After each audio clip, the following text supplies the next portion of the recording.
Hey, there we go. What's going on? Hey! We got people already here. Oh, Papa Loco. Hey, what's up? It's our favorite toy store, man. I love Papa Loco. I actually have a order that I'm waiting to put in. You need to open? Yeah, I just got an email today, and I was like, oh, there's some good stuff. There's Pops on sale. Uh-oh. Funko Pops. You like Funko Pops? I love me some Funko Pops. Exactly, so. I do.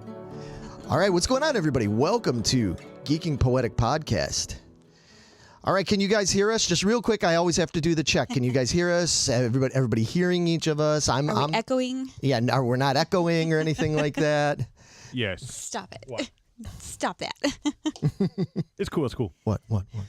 Yeah. I don't think there's any echo. None, baby. Oh, man. Happy to be back. It's been a little bit. It feels like we haven't done this in a while. It's been a spell. It has been a spell. Of course, for everybody that is maybe tuning into this later or now, if you're not talking to us or whatever, and you don't know who we are Geeking Poetic Podcast. I'm Larry Roberts. This little, speaking of our own fun little Funko Pop in the middle here, she's our own little pop. We need to get you in a little box, little Megan Pop, right? Yeah, good luck getting me in the box. Yeah, no. She's too feisty for that. Feisty. We have none other than Megan Guess. And then down there, Miami Vice over here. on the end. Yeah, we're doing 85. Hi, I'm Matt Valukas. How's it going? And for those of you who can't see me right now, I have my white linen blazer on with my aqua blue V-neck T-shirt, sleeves rolled up, Swatch watch on, hair piled high. I am ready to talk about, seriously, my favorite year of the 80s. It seems like 1985 is regularly mentioned as a favorite year. I mean, of course, there's the song. Mm-hmm. I know you dig that song. I love that. I love me some Bowling for Soup. Yeah, love it. Everybody knows that. I'm not going to sing it because we'll probably get dinged for it if we do and everything. But, I don't know. Before I started compiling stuff for this episode, I was thinking about it, and we kind of picked it randomly. Basically, when we're going to be doing these Geek Minds Rewind episodes, we're sort of like randomly. Brand new segment, by the way. Brand new segment. It is a brand new segment. Thank you for pointing that out. And what is it called? Literally, he pointed. I did. I pointed. Geek Minds Rewind. Yeah, and obviously we're putting our geek minds together to rewind back to a certain year. This year, this week, this episode. 1985. I'm Casey Kasem. Welcome to 1985. Giggity. Yeah. And I really thought about that. Casey Kasem and Quagmire are a little bit alike, aren't they? Ugh. Just a school. It's the first thing we got out of Meg is ugh.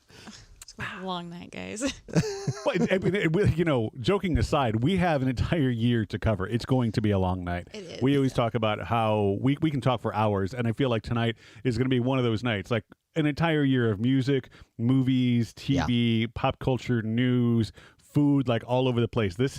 I'm super stoked about this. It's a big year. It's a very big year. Yeah. Very big. Yeah, there's a lot of really big year. I knew, see? Yep, Such fucking dorks, man. Geek minds, baby. Geek minds. Geek minds, geek alike. Uh-huh.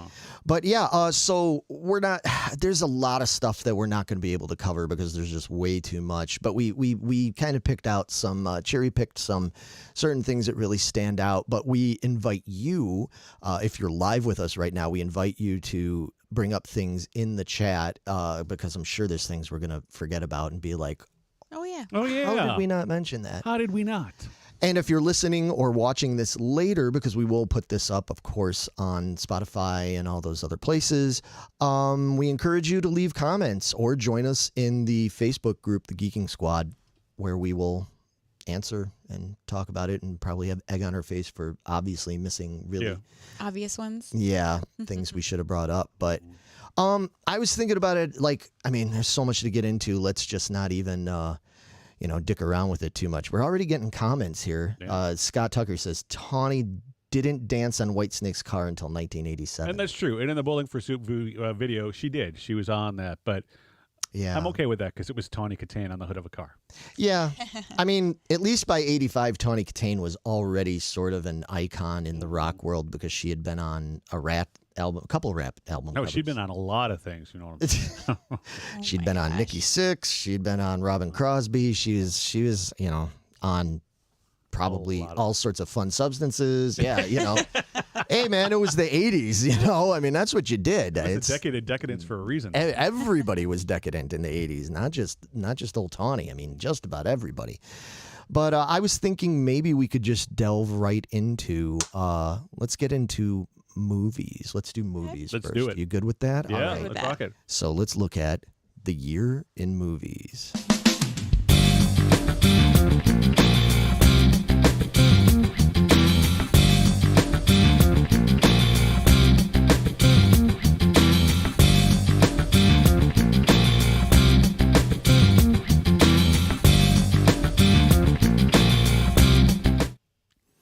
All right. Dun, dun. That was my little montage thing I put there for you. It's a montage. It's a montage. Yeah, so I mean, we're not going to do, people are used to us doing like top 5 stuff and everything. We're not going to, for one thing, I actually got a little afraid at first when we started talking about this and we hadn't decided we weren't going to top 5 it because I looked and I said, oh, there's no way. Yeah, I could not pick a top 5 out of this. There's no, No way. Because this year has some of my favorite movies Uh-huh. of all time. Meg, why don't you start off? Because I know me and him just keep talking like we do. Yeah. What about you? Like, what's some of your favorite movies? What movies do you think are worth mentioning? My favorite, of course, would be Jewel of the Nile. Wow. Okay, that wasn't what I was expecting. No, her to I was say. like, wait, what? Then probably maybe let me see. I got a list here. I love Commando. Wow. Okay. Again, she's just thrown out Thrown all. off. Which Throwing you one? way off. Let me see. Police Academy. Those were always fun. And probably the Goonies. Goonies, excellent choice. Yeah. Excellent. Oh, Beverly Hills Cop's always fun. Oh yeah, that was 84, wasn't it? I don't know. It says I don't know. Number Okay, 2 no, for no, the no, no. year. Here's the thing. So did it just play for a long time? It came out the second week of December 1984. Ah, So its runtime was actually In December. really more. 85. It's considered an 85 film because it just barely, Squeaked by. squeaked by at the very yes. at the very. It was a Christmas movie essentially. Not a Christmas movie. a movie that came out in the Christmas season. I'm not getting into that trap again. Die Hard. But yeah. So I mean, yeah, I guess that counts. Yeah. Let me look at the list. I don't know. Wait, what man. was the second? So you had mentioned Jewel of the Nile, which I absolutely loved. That was one of those, like, when I was a kid, I didn't realize how cool those movies were. Like that, and so Jewel of the Nile, and then what was the other one? Romancing the Stone. Yes. And Michael Douglas and Kathleen Turner had such great chemistry in that, and you I had like love those movies. the awesome Danny DeVito, who was playing that little like offset character. Yeah, those were like, it was like Indiana Jones in like a romantic comedy kind of thing. I love those movies. Those are awesome. Eat that up. It's Yeah. right up my alley. Yeah. Yeah, that is totally up your alley. Numero uno. Yeah. It's just funny. Like, you just never know what to expect with Meg because I was not expecting her to be like Jewel of the Nile and Commando. It's like, wow, okay. Yeah, this is the year that gave us stuff like Back to the Future and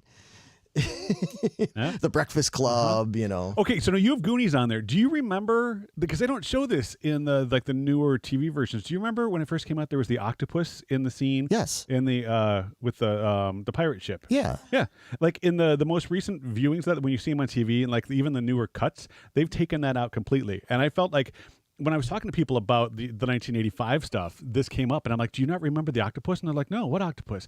And it's almost like that Mandela effect, like the Berenstain Bears. Some people remember the octopus scene in it, but they cut it out essentially because why would an octopus be living where the pirate ship is, walled up in this underwater cave? I mean, it makes sense to cut it out, but it was one of the coolest things about the movie when I was a kid.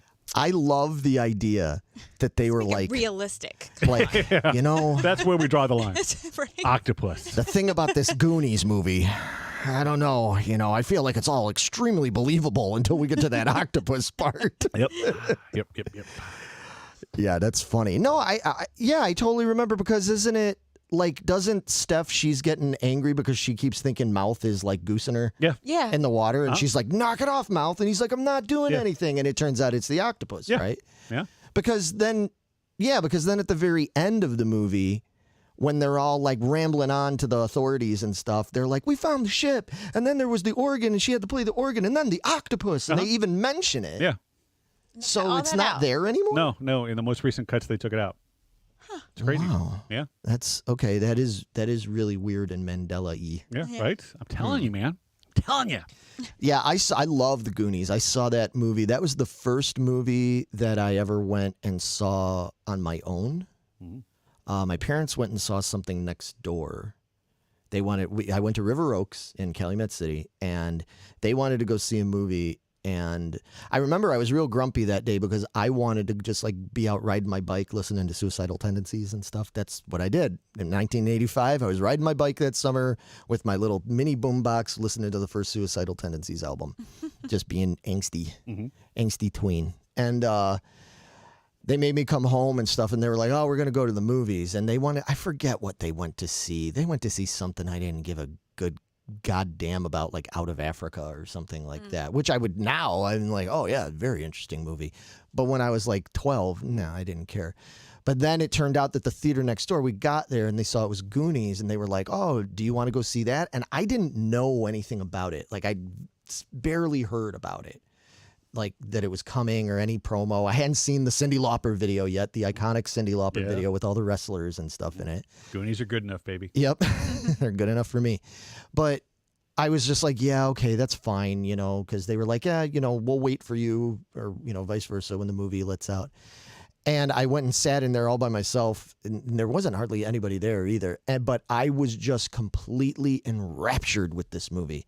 Like, I didn't know what to expect. And I was like, it was perfect for that age. I was 12 years old. I mean, which is basically around what their age was supposed to be. It was like 12 or 13, something like that. So I just completely got sucked into this, and it had Short Round in it, which, and of booty traps. Yeah, that's what I said, booty traps. Yeah. And and Sloth was funny, like that whole thing. What is my mom saying? My mom's in the chat. She says, has have no no idea clue what we would see. have gone to see at that time. Yeah, I don't remember what it was. You guys went. It was Romancing the Stone. No, because Romancing the Stone would have been, you mean Jewel of the Nile? I thought, yeah, maybe they went and saw Jewel of the Nile. But see, I would have wanted to see Jewel of the Nile because I loved Romancing the Stone. Yeah. So I would have totally been down with that. But if it was, or maybe they went and saw Witness or something like that, like, because I know they like Harrison Ford, it's entirely possible they saw that. Your mom says, apparently I need to rewatch Goonies. Everybody needs to rewatch Goonies. Yeah, it's been a long time. One of the most quotable movies of all time, as far as I'm concerned. Oh, yeah. And especially if you're a certain age. But I mean, Matt, you have to bring up, I think, is it your favorite movie of all time? It's got to be up there in your top 5, right? What the number 1 movie that year was. Back to the Future? Yeah. Yeah, of course. Hell yeah. Okay, so this one of the reasons I was stoked to talk about 1985 is Back to the Future, and you pulled that for some of the clips in the montage. Right. Okay, so there were so many cool things about this movie. I mean, the DeLorean. I mean, I fell in love with that car from the minute it was on screen. The gull-wing doors and the awesomeness of it was great.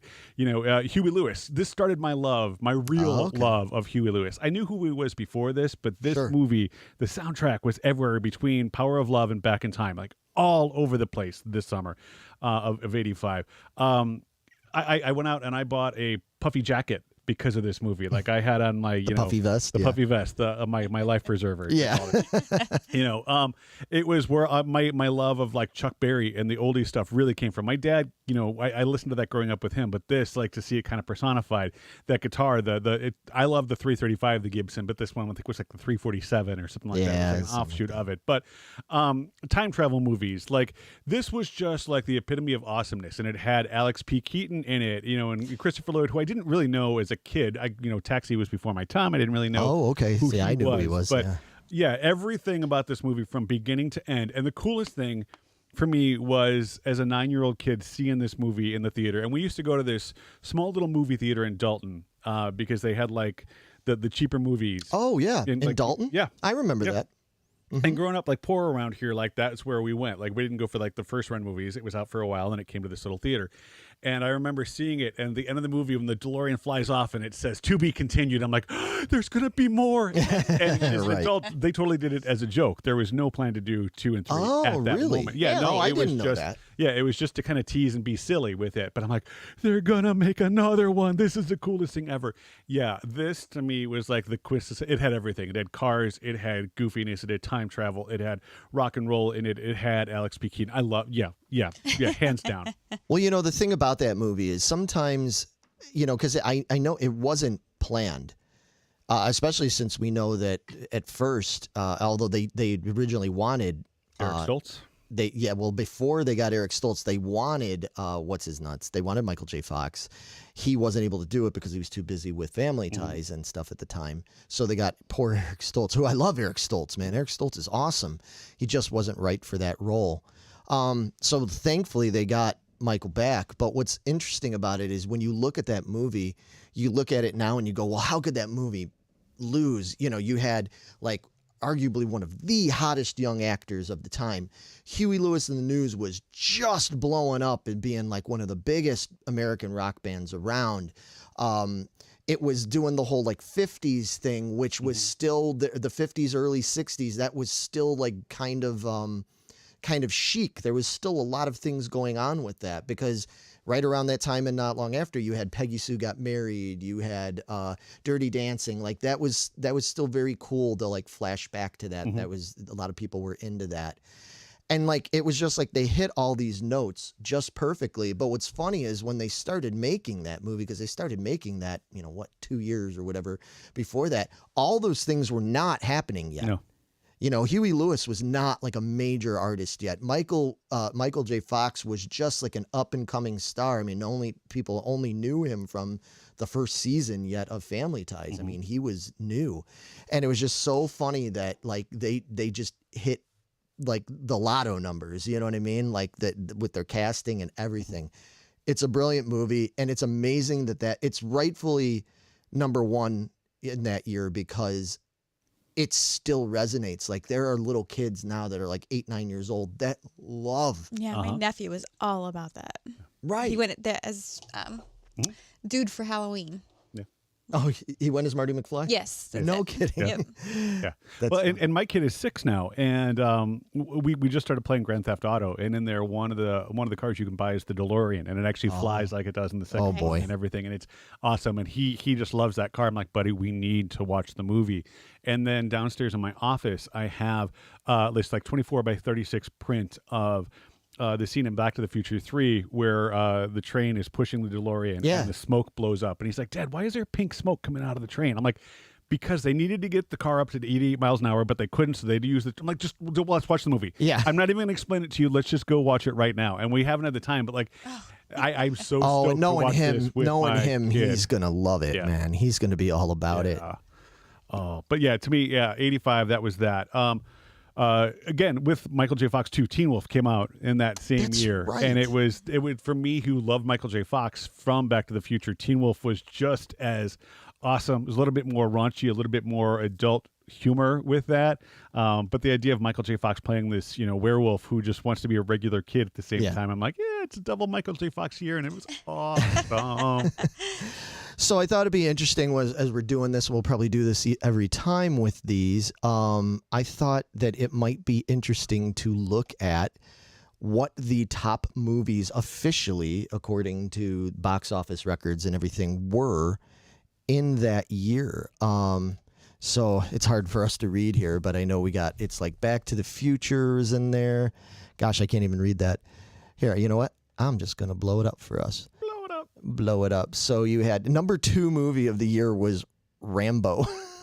Wow. So 80. Like, is there anything more 85 than to say the number 2 movie of the year was fucking Rambo? No. And that was First Blood, right? Because it wasn't Rambo, was it? No, it was Rambo, First Blood Part 2. Oh, okay. Yeah. And then we've got Beverly Hills Cop was number 3. Rocky 4 was number 4, appropriately. Man, so Stallone was riding high. Number 5 was Cocoon. I bet you it could even be Cocoon that my parents went and saw when I went and saw. I loved that movie. I dug it. Because, again, it was Gutenberg, who I loved from Police Academy movies, so I gave it a chance because of that. And then, did you guys know, okay, this freaks me out, is that Paul Rudd is now the age that Wilford Brimley was when he was in Cocoon. Oh, wow. Isn't that weird to think that Paul Rudd is as old as Wilford Brimley was in 85 during Cocoon? Well, but Paul Rudd's an immortal. Yeah. He's got a bad judgment there. Yeah, true. Okay, fine. But I thought it was cool. We got a note. It would if it wasn't Paul Rudd.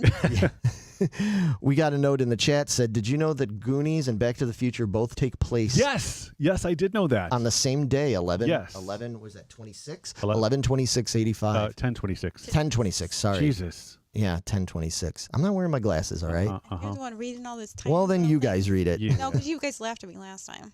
That's true.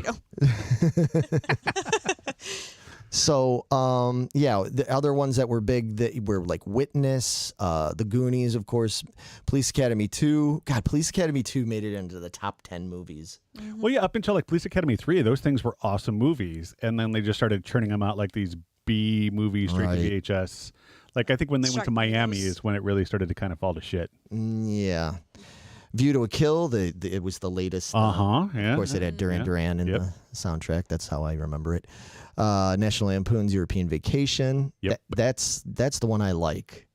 Because I'm not the biggest fan of the vacation movies. I can't stand Christmas Vacation. I know. Everybody's going to be like, oh, how can you hate Christmas Vacation? I just don't like that I'm movie. with you. I don't think it's that funny. No. Fletch. Oh, boy, that movie. Put it on the Underhills tab. Yep. Yeah. Love me some Fletch. Breakfast Club.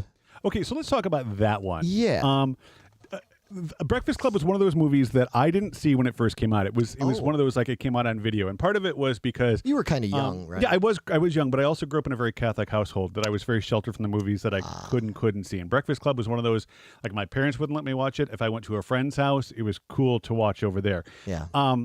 But and I'm sure we're going to talk about this when we get to movies, but to me, the iconic song "Don't You Forget About Me" from Breakfast Club is, and I've said this multiple times, and I will die on this hill, that is the song for me that defines the 1980s, is "Don't You Forget About Me." Okay. And the fact that it came from this movie, which was really just these 6 characters in one room for the duration of a day. The plot wasn't much more than that. Like it wasn't like time travel. It wasn't anything, but John Hughes had this way in all of his movies of writing these characters that you really cared about every single one of them and the way that they interacted together.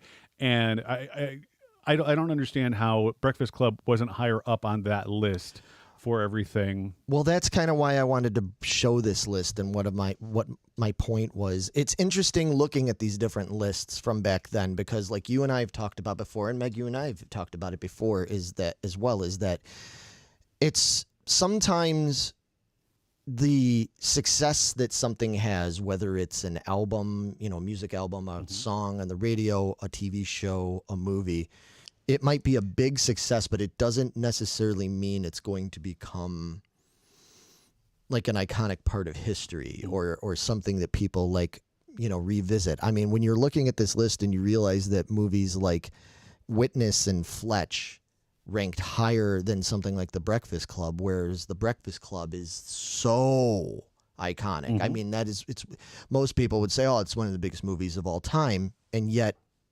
looking at these lists, it didn't rank that high. Right. And I mean, getting into some of my movies that are favorites. Well, so real quick. So T-Times 1970. Do you know who that is? Yes. Okay, I don't. I apologize. Hi, I'm Matt.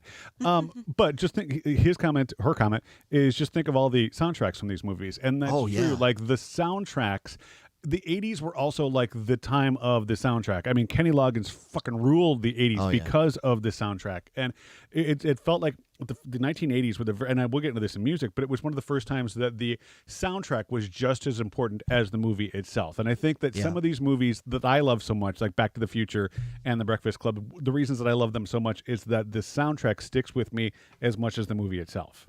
Well, when you think about a movie like Breakfast Club, and again, considering the time and what was hip and happening at the time, Breakfast Club, in so many ways, it's shot and staged and stuff like a music video. You know, the scenes of them running down the hallways, you know, to the Wang Chung song and everything, you know, and trying to get back to the room before Dick gets back there and everything, or them doing the dancing after they smoke the weed and all that kind of like you know, even the famous scene at the end where they're playing that song, playing Simple Minds and Bender walking across that football field and everything. Up in the air and yeah, I mean, that's just like, it's like a big music video, and that's, you know, it's brilliant. Any other stuff, Meg, that you would like to mention from the movies that you're interested in? No, I don't think so. I think you guys covered Okay. the biggies. I have a couple more, if I may. Yeah, that's fine. Okay. So first of all, just one of the guys. My God. It was kind of a throwaway movie. And I don't remember the cast much. I remember the basic plot was that there was a girl who wanted to play sports and she couldn't because she was a girl and not a guy. So she taped herself up and played sports and passed herself off as one of the guys. Yeah. And the big iconic moment at the end of the movie is she's trying to convince one of the guys on the team that she really likes that she is a girl. And she just rips open her shirt and shows her boobs. And it was the first time I ever saw boobs on screen in a movie. And I was like, oh. It was the most awesome thing. I don't remember anything more about the movie, but that scene with her ripping her shirt open, and I'm like, oh. It's a good movie. I haven't seen that in years. Yeah, I used to like that movie. Well, you know, there's movies that, again, it's interesting looking at this list because, you know, ones that made it further down that, again, I feel like are more popular now. St. Elmo's Fire, you know, Commando, Silverado. You know, those are Pee-wee's Big Adventure. I mean, think of what an iconic 80s movie that is for a lot of people now. And I mean, that was just such a niche movie back then. But ones that didn't make it into that list that are from that year that were like big favorites of mine was like Clue. Mm-hmm. We've talked plenty about Clue. Plenty. Clue is like way down the fucking list there. One of my favorite. Probably, I don't remember where I ranked it when I did my movies of all time, but it was up there. It was Young Sherlock Holmes. Mm-hmm. That didn't rank very far, you know, up the list. That was like number 87 or something like that. So yeah, it just goes to show that, you know, you can't necessarily look at something and say, well, just because it made a lot of money or whatever when it came out, that it means it's going to stand the test of time. Right. Well, speaking of The Color Purple, where's that on the list? Color Purple. Yeah, where is The Color Purple? That was like huge back then. That's all we heard about. Well, The Color Purple's the one that won the Academy Award that year, wasn't it? Uh-huh. I thought it was. It was either that or Out of Africa. I know Out of Africa did very well. They were both like the critical darling films, and they're not even up there. That's weird. Can we talk about the movie that's not on that list that freaked me the fuck out when I was a kid? Return to Oz. Oh, dude. Okay, so in my family, The Wizard of Oz, like that was the yearly event. You know, CBS would have it. It was the movie of the week, and we would get pizza, and we would sit in the TV, you know, on the couch, TV trays in front of us, eating our pizza, watching The Wizard of Oz, and it was just one of those things we did every single year. So when Return to Oz came out, I'm like, ooh, the sequel to this.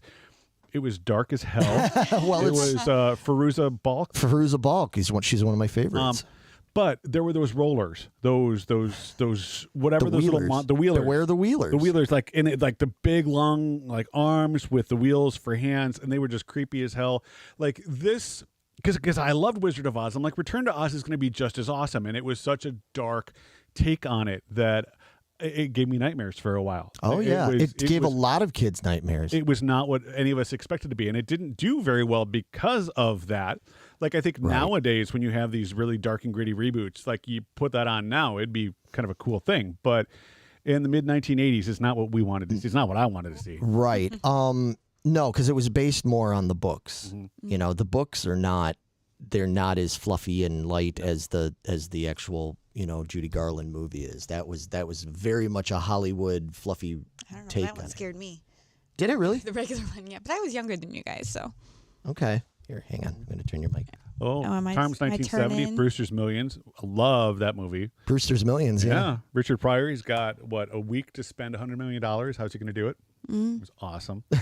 I haven't seen that in probably since it came out. That was great. My other three that I loved, Weird Science. Oh, I mean, dude. That was Kelly LeBrock. You want to talk about like one of the first people that ever gave me the warm and tinglies in the nether years. It was Kelly LeBrock in that. It was awesome. Real Genius again. Oh, one of those dude. fully quotable movies for me. And then you and I quote this one all the time, Spies Like Us. Oh yeah. The Doctor? Those three movies that you just brought up are three of the most quoted movies in my life. Yeah, agreed. Agreed. Me and Paul from November's Doom, we quote Real Genius all the time. Yeah. We're like, Kurt, Yes, quit playing with yourself, Kurt. It is God. We quote that all the damn time. Mitchy, yes. and Weird Science. Holy Christ! Because Bill Paxton in fucking Weird Science is the asshole militant older brother. Is awesome. Absolute genius. Have you ever seen Weird Science? Mm-hmm. Yeah, you're stupid, buttwad. I'm telling mom and dad everything. I'm even considering making up some shit. But again, Weird Science, the soundtrack to that was fantastic. I mean, Oingo Boingo and Danny Elfman doing his stuff with the theme song for that was awesome. Scott Tucker, Rats Wanted Man, was in Weird Science. Yep. I mean, so was Pretty Woman. Yeah. And they moved it later. I think there ended up being something with the rights because when I saw it at the theater, I went with my dad. Yeah, it was when they were coming down the escalator. Yes, and they were playing Pretty Woman. But then I think when I watched it later on DVD, it wasn't on there. No, it was a rights issue that they had to pull later on for that stuff. Yeah. That's a bummer. And I don't remember what the replacement song was, but that was like that iconic.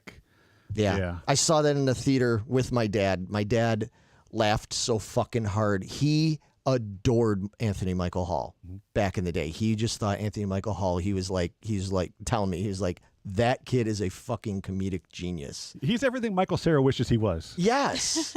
And I like Michael Cera okay, but Anthony Michael Hall is a fucking great actor. Comedic timing was amazing. Yeah, everything he was in. Absolutely. Even, I mean, he 16 doesn't... candles holding up the panties. Like, there was just... different year, but dude, but yeah. Oh, no, we're gonna have to do a John Hughes episode at some point. Oh, we should. But yeah, he's an underrated actor. I mean, even his acting, getting back to Breakfast Club, his acting in Breakfast Club, and the way he can go from being just so funny to being like pretty serious. You know, you feel really bad for him in that. And I mean, kid was what at the time? He was like 17, 16. Yeah. He had those cringe-worthy moments that he played them so well. He was amazing. And what's great about it is that, from what I understand, well, I mean, we kind of saw because then a year or two later he was in Johnny Be Good, and you were like, holy shit, that's the same dude. Yeah. Like, he was not that, like, clueless dweeb, you know what I mean? Like, he was a pretty cool dude, you know what I mean? He just, unfortunately, looked like like a dweeb. But anyway, yeah, you called her every damn... On the telephone. Bitch need my nuts, Mitch. And the family jewels broke my heart in two. Broke more than your heart. Yep. I can quote that whole fucking movie. That's all me and my best friend Steve did for pretty much the entire year of 1986, was just quote Weird Science. But we need to move on. We got a lot more to talk about. So much. Let's go. It's already like 9:45. No, it's 8:35, so something like that. I would like to get into some television. Ooh, television. Okay. All right, here we go.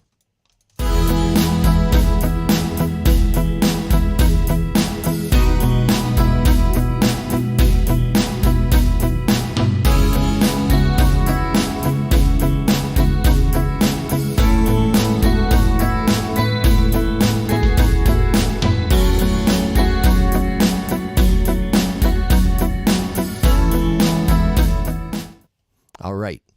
You like my little TV? He's like how I threw a little TV guide commercial in there for you and stuff. Yes, I had to thank throw you. a little clip of ABC Be Near Me in there because it's one of my favorite videos and songs of all time. Yeah, I mean, wow, a lot of cool television stuff in 1985. Meg, again, Matt and I are just talking over you the whole time. That's okay. I'm used to it. I figured you guys would in this one. But I don't want that. I was want only you... 5 in 1985. I mean, I don't Fair really have enough. much to say here, other than Only 5 was alive. KO Durf. Jesus Christ. So, Yeah. fuck you guys. I thought you liked Short Circuit. Have you ever seen that? Or is it Vito that likes Short Circuit? It must have been Vito. I don't know what the hell you guys are talking about, as usual. Wow. Okay. Cool. Cool. Okay. All right. Moving along. That's cool. All right, so Macgyver. Oh, boy. Fucking love Macgyver. Yeah, So you know, fucking amazing. I was just going to say, wait a minute. If memory is serving correctly here, and I know you're sitting there saying, I was only 5, but I have a feeling there's a whole bunch of fucking Maiden TV that came out and was on TV back in 1985. Yeah, Small Wonder. Love Small Wonder. Wow. Loved it. Vicky the Robot. Mm-hmm. Moonlighting. That was Oh, yours. man, I absolutely love. That was one I was a little too young for, but What? I would love to. Get I just into want it. to talk over her about all this awesome stuff, but I can't. Let Okay, me go, just go, go, name go, go. them, and then you guys We'll go get for back it. to it. I know. I'm like All a kid in a right? candy All right. store. I need Zip to- it. Wait Wow. for it. Oh, boy. All right, The Golden Girls Yep. came out that year. Mm-hmm. Growing Pains. Mm-hmm. The Twilight Zone. The updated Twilight Zone. The new Twilight Zone, and the Thundercats cartoon all came out in 1985. Wow. And then the Cosby Show was the most popular show in 1985. Yeah, we'll get into that. I do have a list here where we can talk about what the number ones were. what the list of. Okay, Matt, before you explode, go. Sorry. Okay. So MacGyver. MacGyver is to me what Back to the Future was in movies. Like Oh, Richard wow. Dean Anderson. I loved MacGyver for so many reasons. I loved that the way his mind worked. Like, and realizing now as an adult, yeah, there's just great writers, but like the way that the show came out, like no matter what situation he was in, science and technology and math, the whole STEM stuff, like MacGyver was like the champion for STEM back when I was a kid. But he had that Jeep. I loved that Jeep Wrangler. I actually got my Wrangler because MacGyver had a Wrangler. Like when I was 22, I finally got a Jeep Wrangler, and I was like, "Fuck yeah!" My hair, like I had the MacGyver mullet hair. Loved that. I had because MacGyver always wore that brown bomber jacket too. I had to Right. get one of those. Like he. Like as you know, again, 9-year-old kid, like MacGyver was the coolest. I loved everything about it. I could see loved that. it. He lived on this cool houseboat. He was like this Right. secret spy that wasn't really a spy. He kind of got thrown into it, and he was just smart enough to kind of like get away from it.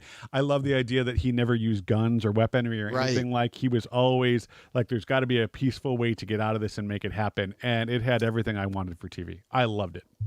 I agree. Number one, numero uno, That's Yes. your favorite. without a doubt. Yes. Yes. That would be your favorite because I don't know if it came out that year or not, but I know it was around in that year because there's another one that I know you love that was big that year, and that was fucking Murder, She Wrote. Yeah, she was what, number 3. Love Murder, She Wrote. Oh God. Yeah, but I don't think it came out that year. No, what did it come out like 84 maybe? Maybe, I don't know, but it was a big one. Meg's I real love big Murder, on. She Wrote. But you also love moonlighting. Now I love Moonlighting. It's funny because Moonlighting, again, I watched it from the very first episode. Mhm. I was too young to really still even being 12 years old. I was still too young to really understand a lot of the situations and stuff on there. Like I didn't totally get it, but it was just the way that Bruce Willis was constantly just David Addison had that braggadocio about him. He had that sense of timing. There was everything about him that was just so flippin' cool. and he just fucked with Maddie Uh-huh. constantly. Like he just never. She couldn't say anything. It kind of reminds me of Megan, where she, right? She's like she is the Sybil Shepherd in Geeking Poetic and everything. She's just like, oh, these guys with their bullshit. Right? Yeah, that is pretty much how that works. For the people that are just listening and can't see her face pretty much said it all. She's like, yep. Yep. But what a great show. That was a really, really great show. I love that was my favorite. That would have been my favorite TV show of 86, going into 86. I would definitely say. In 85, there's some others that we'll get to. Well, Moonlighting, what sucked was I had a bedtime of 8:30. And this came on Tuesdays at 8 p.m. Yep.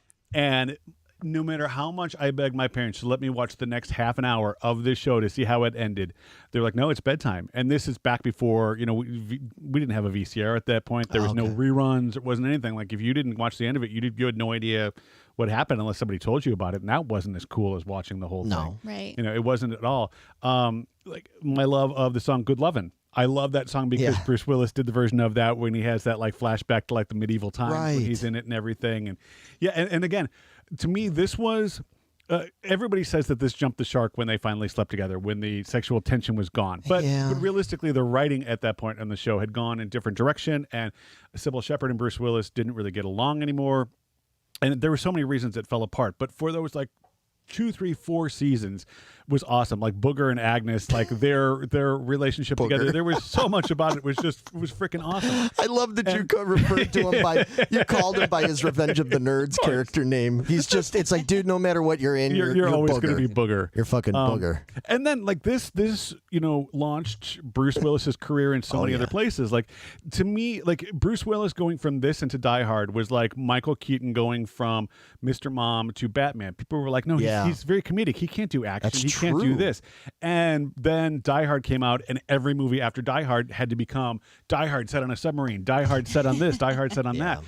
Bruce Willis was kind of the equivalent in the drama comedy kind of thing to what like Michael J. Fox was. Like, there was so much there that you're like, this kid, I don't know if he can do it. And then he does one thing, and then suddenly he's all over the place. And Moonlighting to me was just that quintessential. It was awesome. It was drama. It was comedy. It was action adventure. And the Bruce Willis character, the David Addison, like, he was the guy I wanted to be if I wasn't Macgyver.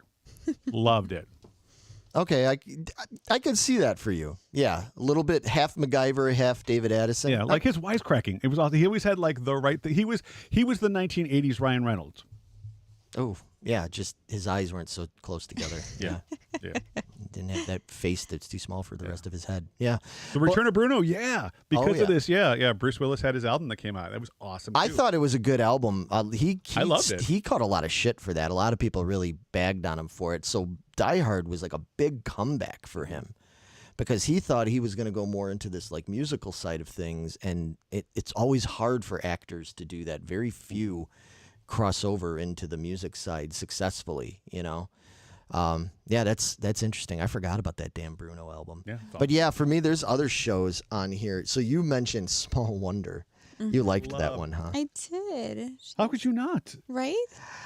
Best part of my Saturday afternoons was Small Wonder. Like, it was like that. It was awesome. Like, no, you can't let her know you're a robot. That little nosy, bratty kid neighbor, next door. Oh, They're Kimmy from Full House. Yes, nice. yes. Yeah, they always have that. I don't know. I just felt like it was one of those shows where I'm like, every character on this show is annoying. Sadly, the least annoying one is the monotone talking robot. I hated the little boy, her brother. He was pretty bratty. He was a pain in my ass. I'm like, that fucking kid. Ugh. But, they did do a side note. I always felt they did a really good job of casting because that boy looks like the dad. Like, they had a very similar, like, look to him, and it was like, oh, that's convincing. Because, normally they don't put that much time and effort into it. They don't do that. So especially for, like, a syndicated Saturday afternoon, Channel 50 kind of TV show. Yeah. For the kids. Yeah. I shouldn't even tell this story. I've got a friend, he'll remain nameless. I have a guy that from the music scene and stuff back in the 90s that he used to have a fantasy where he was trying to get he wanted his girlfriend to talk like Vicky the Robot during sex. Cool. Okay, a little weird. I mean, not Yeah, I'm trying to equate that to Princess Leia and the slave thing, but it's not different. The same. It's very different.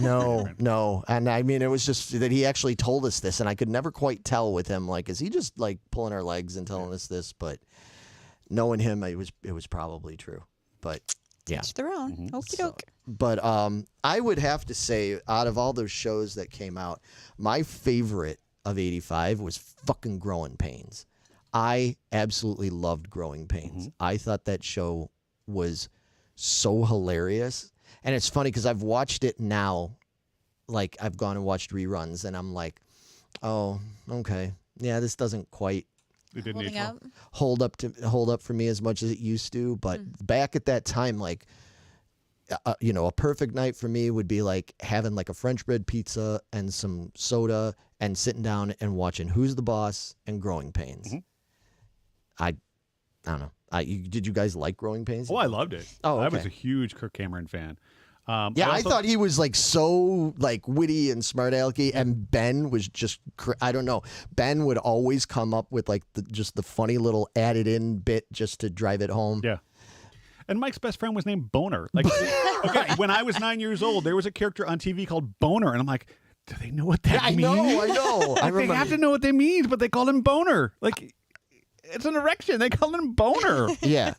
There's one episode that was, I don't know why, and when like I watched it not too long ago, and it was still funny, but not as much. But there's that one episode that was always my favorite when they find some letters in the basement. What is Kirk Cameron's name? Mike. It's Mike and Seaver. Carol, right? Mike and Carol and Ben. Yeah. And Ben, yeah.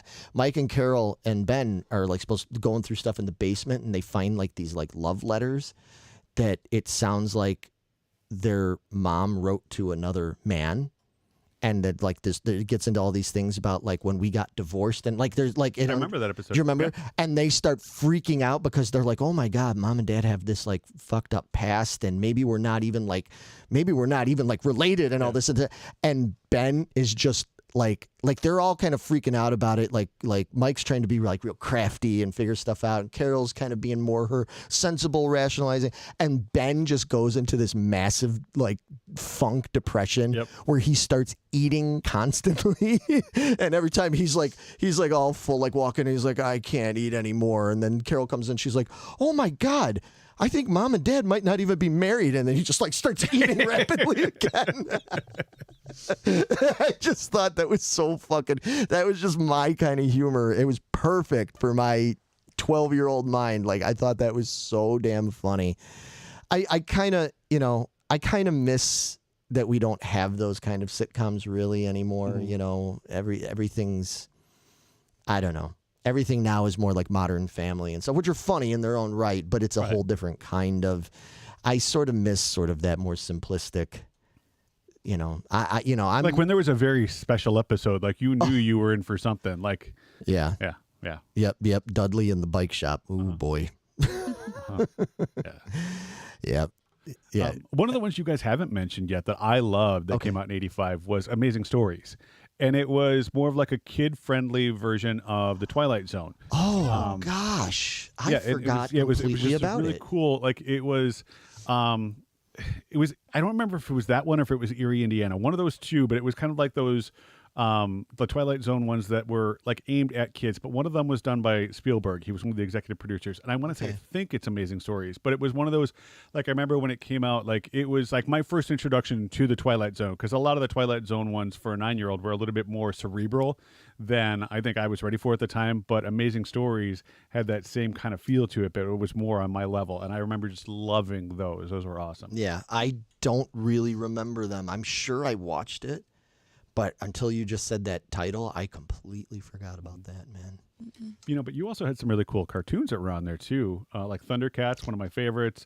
G.I. Joe debuted that year. Well, it kind of. The series debuted that year. Prior to that, there had been a mini-series of G.I. Joe that came out in 1983 that was like a 5-episode Yeah, and they used to like run them on like the Bozo Show and stuff like that. It would be on Channel 9 here. You would see. That kind of stuff. I didn't know it even was going to exist. I remember going to my grandmother's house after school one day and putting on, she was watching the Cubs game. My grandmother loved the Cubs. And the Cubs game ended like around 3:45 or something. And then like at 4 o'clock, all of a sudden, this thing started, and it was G.I. Joe. And I mean, at that point, G.I. Joe hadn't been around that long, at least the real American hero ones.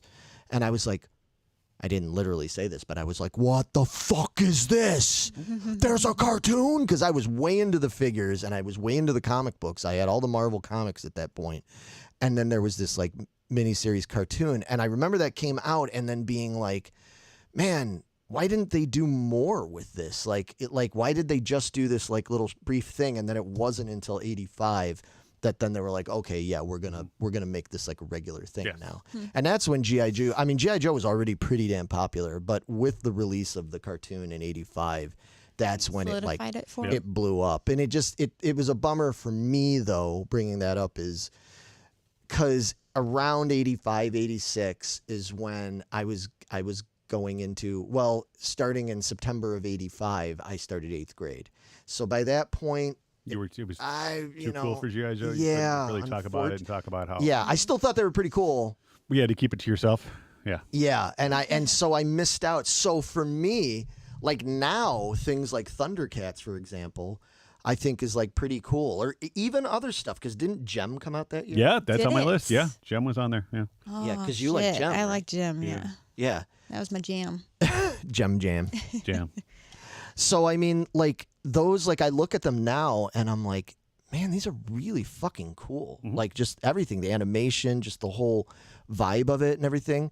But at the time, I wasn't investing myself in that because I was like, oh yeah, I can't exactly be going into 8th grade talking about how awesome the episode of Gem was yesterday. Yeah. You know what I mean? Like now I wouldn't give a good goddamn. Right. Yeah, same thing. Like Yeah. Times is Voltron. Voltron came was out awesome. around 84. Yeah, and Voltron, like I knew it wasn't, but to me, being a kid, not knowing anything other than that, Voltron was like a Transformers knockoff. Well, and here's the funny thing about that. Everybody makes jokes about Transformers, or jokes about rather GoBots, you know, being like the ghetto Transformers or whatever. But if you were around back then, you were my age and stuff, GoBots here in America came out first. Yes, the GoBots were awesome. I love those. And then Transformers came out, Psykill and and all like, that. oh, I don't Yeah, and that's exactly what happened. Transformers came out in 84 into 85, and my buddy David, you know, sometimes he joins us on here, that lived 3 doors down from me. He was like, "Oh, you know, there are these Transformers, blah blah blah," and I was like, "Dude, these are GoBots, man. Like I've been playing with GoBots since 1981. Yeah. You know, like these are cool." Like I thought Soundwave was super cool with his, you know, looking like a tape player, you know, and all that stuff. But it wasn't anything new to me. So I kind of missed out a little bit. And now I've retroactively gotten way more into Transformers and appreciate it so much more now. Yeah. And then Mask. Mask was my last cartoon. That's the one that I absolutely loved. And I never watched it. Oh my gosh. So Mask to me was awesome because it was like the best of Transformers and the best of G.I. Joe, and they mashed them together where you had these two warring factions. So you had the good guys and the bad guys of like the human characters. And then the vehicles from Mask would transform from one into another. Like you had this Trans Am that like the front end of it would like flip upside down that it became a boat, and these like wings would come out the side that could also fly. And, you know, obviously all these cartoons were really created to sell toys, and boy, did they, because I bought all of the Mask stuff. But the Mask stuff to me was just cool because it really was that amalgamation of I can transform this and this, but you've got human figures that are fighting good and bad at the same time. And it was one of my afternoon, my Saturday morning rituals was to watch. They're great toys. Again, something I discovered after the fact, because by that point I was spending all my money on like band T-shirts and records and guitar strings and stuff like that. So unfortunately, because I wish I would have been more into that. So real quick, Meg, did you want to? I feel bad. You're not saying much today. What's new? No, you talk more sometimes. Don't give me that. You don't have anything to add? Nope. Okay. Well, what I would like to move on to, I want to keep it in TV, but I would like to look at, this is the year-end Nielsen ratings and everything for television that year. And these are the ones that they said were the most viewed, were the most popular. You had put on your list already. You said that Cosby Show, which is a great show. I know Bill Cosby is kind of a taboo subject these days, but I'm sorry, it was a great show. I thought that was an excellent show. Yeah. Family Ties, number 2, that's no surprise. That was a really, really popular show. Fucking Murder, She Wrote. God. Is that 60 Minutes in the number 4 position? 60 Minutes is number 4, which is kind of weird because like nowadays that would never be. No.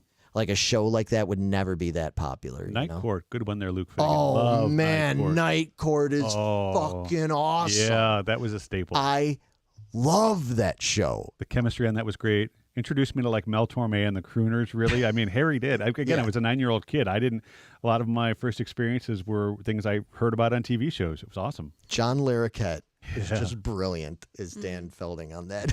Marky Post was another crush when I was a Marky kid. Post, that was a good-looking woman. You know, she was funny, like brilliant. Richard Mull, Yeah, brilliant Bull was cast. yeah, that lovable dumbass. Yeah. What was number 5 we've got? Was that Cheers? And then Dallas and Dynasty. Oh, wow. Dallas and Dynasty right there next to each other. And you know there was like some major Oh yeah, so competition. my Friday nights were Dukes of Hazzard, and then my parents would watch Dallas, and then after that was Falcon Crest. That was Friday. Oh, there you go. Yeah. Yep. Okay. I remember that. Golden Girls. I guess people are going to get mad if we don't bring up Golden Girls. Betty White for life, yo. Betty White's great. I mean, it's a great cast. It's funny. I watch it now, and I'm like, oh, this is actually pretty damn funny. When I was a kid, that was literally like the last fucking thing on the planet I wanted to watch. Was the You goddamn- have a prejudice against old people on television because you don't like Matlock, you don't like Murder She Wrote, you don't Why you like gotta the be Golden ageist like that? Girls. Okay. So here's the thing. First of all, because of my age, I didn't get a lot of the humor, you know, and it was all kind of slower paced and all this stuff. And I would end up, as much as I loved my grandmother, right? I had a great, great grandmother. But because my grandmother was bedridden, you know, she couldn't, you know, go out and be active. When I spent a lot of time with her, we watched a lot of TV. Well, because of the time and because of her age, she watched fucking CBS constantly. Wasn't no NBC in that house. Nope. No NBC. Because NBC had all the younger, you know, kind of stuff. Nope. It was Matlock and Murder, She Wrote and Golden Girls, all that kind of stuff. And it was like, oh, this is so boring. It's so boring. Now I can appreciate it more as I'm older. I watched some Murder, She Wrote the other day, and I mean, it was flawed. We'll say the writing was flawed. I was like, what? How'd you get from point A to point B with this? This is okay, whatever. But it was more entertaining than I remembered it. So, but yeah, I do. I have a prejudice against old people. They're boring. Just. All right, whatever. What else you got? I'm getting, for those that can't see, I'm getting so much disapproving looks here from my compadres. But yeah, Highway to Heaven. That was a great show. Oh yeah. That was. Did Michael you ever? Landon? Did you ever watch that one? What was it? Highway to Heaven? Yeah. Sorry, I was busy reading. Michael Landon was. He was an angel. Yeah. Really, I would have thought that would have been more like up your alley. That kind of No. show. Interesting. Okay. Can never figure with this one. Kate and Allie. I only vaguely remember Kate and Allie. Knots Landing. Growing Pains. You Again. Does anybody remember what You Again is? You don't vaguely. I remember the title. Yeah, I remember the title. Does anybody out there remember? Let us know in the chat if you remember. Uh-oh, my mom's yelling at me. She's saying, watch it, kid. You can be replaced, you know. I didn't say I don't like old people. I said I don't like old people television. I don't like CBS stuff. You Again had Jack Klugman and a very young John Stamos in it. Oh, really? Okay. That's where Stamos came from, huh? Yeah, I don't remember that one. And Klugman, of course, Odd Couple and Quincy, right? Yeah. Henry Willows, played by Jack Klugman, has been divorced for 10 years when his son, Matt, John Stamos, suddenly moves in. Matt is an irresponsible 17-year-old and sparks fly between the two of them. Okay. Okay. And it made it into the top 20. Obviously, it was a very successful show, and yet a lot of remember these it. you don't see them in syndication and stuff. You know, Miami Vice is in there. Who's the Boss is in there. Yeah, some of my favorite shows are in there. Miami Vice, nice. Miami Vice is such a good show. Loved Who's Love the the Boss. fashion. You love Who's the Boss? Oh man, Who's Fuck the yeah. Boss was so good, so good. I loved the episodes when what was her character's name? Alyssa Milano's character's name. How can I not? How can I? Sam. Yep. Sam, yeah, Samantha. Samantha, yeah. I love the episodes where, like, when she would get into trouble because of her ditzy friends or her girlfriends. There was always those same group of like 3 or 4 other girls and stuff. And I don't know why those just were always really funny to me. I remember certain ones. That's another one where the little brother is a fucking annoying asshole. Jonathan. Yeah. Yeah, Carrie Ann chimed in. She remembers John Stamos on You Again. Oh. Nice. Oh wow. Okay. Yeah. Thank you, Carrie Ann. Somebody had to remember Thank it. I you. knew. I'm going. It was in the top 20. It had to have been popular. Well, and so with Who's the Boss, there was a spinoff that came from that, wasn't there? Because it was like Sam's friends and I swear to you. Might have been. All right. See now, the power of the internet. Don't fail me now. Who's the Boss spin-off? Well, we could take it while he's looking that Yeah, up. you should. We got we've got a lot of comments in here and stuff. People bringing up about Mr. Belvedere was the best. Yeah. That was a good one It's on too. the China, never seen it before. Who cares? Okay, so that's why I remember it. So it was a spin-off called Living Dolls, and the star in it was Leah Remini. Oh, Leah Remedy. Remini. Yeah. Pre-Scientology, I assume. Yes. Yeah. Yeah. That's funny. Yeah, this man. So there was like a backdoor pilot that happened on Who's the Boss in order to make that show happen. Yep. Gotcha. Yep. I'm going to have to look that up later because I only vaguely remember that. Yep. But yeah, looking at the comments here, see what we got. Before the Transformers, they were the Diaclone.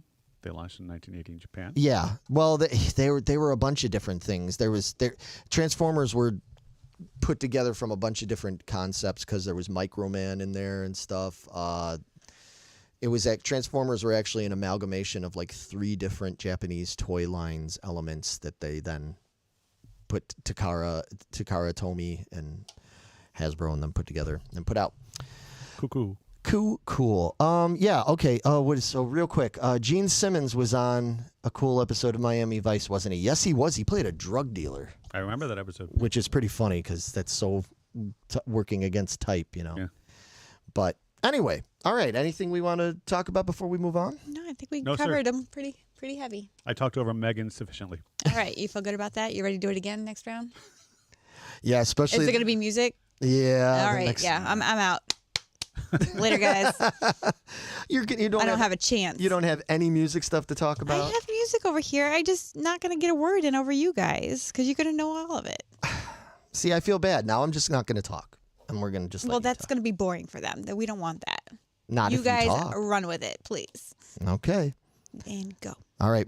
We're moving on to music.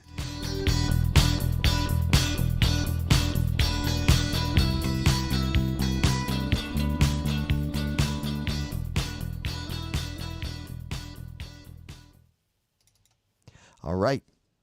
It's time to talk some tunes. You both are so quiet. I want to be mindful. Well, Meg, why don't you start? Why don't you read? You've got Meg is the list reader today. is Okay, what it I'm is. gonna be- She's kind of that's- bringing up the topics. It's my part in this whole thing. Yeah. So for music, I have the VH1 broadcast debuted in January. And that's funny. Now, I didn't have cable yet in 1985. I got cable around the end of 87. They didn't have it around here. It was like my neighborhood was like the last neighborhood in Chicago to fucking get cable. So I wasn't aware of that. But even in 87, 88, I don't remember VH1. Oh, that was awesome. I remember it by like the early 90s and stuff. Like I would watch like 8-track flashback and those kind of things and stuff. I just don't remember. I watched MTV Yeah, constantly. VH1 was like your parents' MTV. Well, sure, right. But I liked a lot of that stuff. I mean, like, Okay, that old stuff he likes. I do. I don't like their crummy, bad so-called detective TV shows, like 87-year-old man trying to like find out who shot the old He's Miller down probably the like road. 50-something. Huh? He's probably just 50-something. Well, that's kind of like the Looked point. old as shit earlier. That was kind of the point you were bringing up earlier, like Paul with Rudd. Paul Rudd, is that's another thing, is watching and looking back at all this stuff from 85 and looking at these people and going, oh yeah, that old guy, that old woman, and then realizing they were in like their 40s and 50s. Yeah, that old guy in that movie is actually younger than I am at this current age. Yeah, Right. Yeah. exactly. And He looks so much better. Aw. See, made you feel better.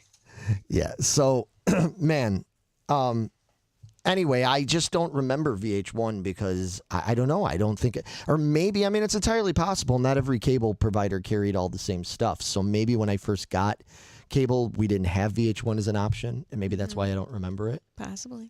But yeah, I dug VH1, especially later, man, when they started doing behind the musics and all that stuff. That was a great channel. Hey, real quick, Megan, you should say thank you to Times 1970 because they say that your Taco Bell shirt rules. Oh, well, thank you.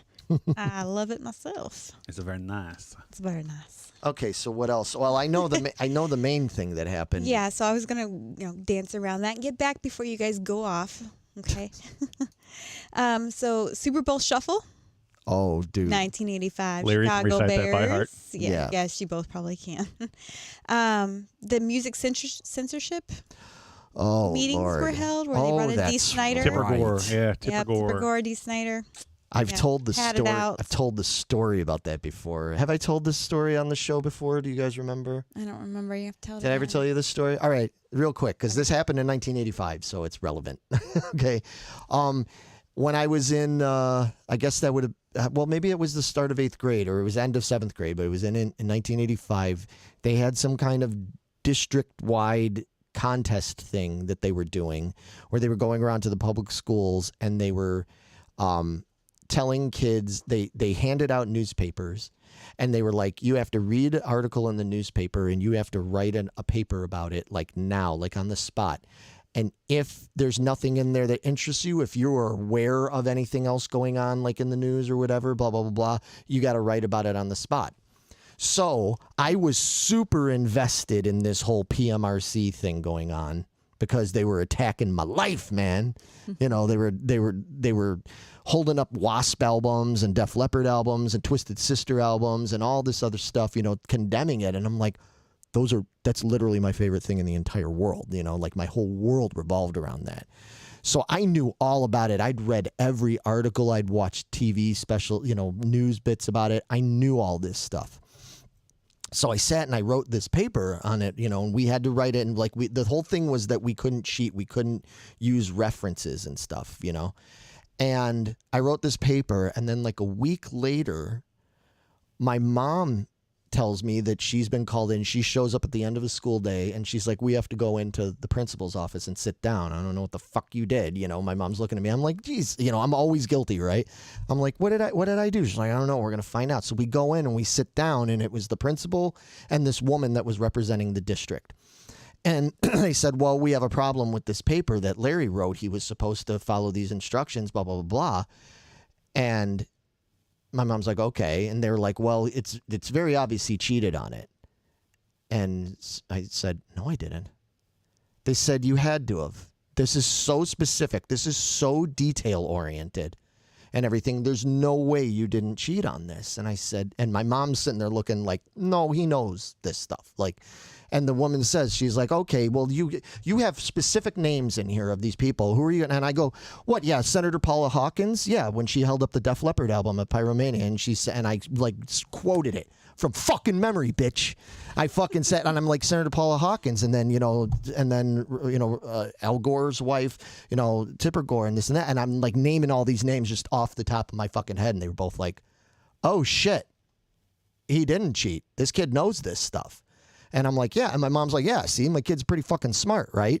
And everything. So they go, well, we have to disqualify his paper because nobody will believe it.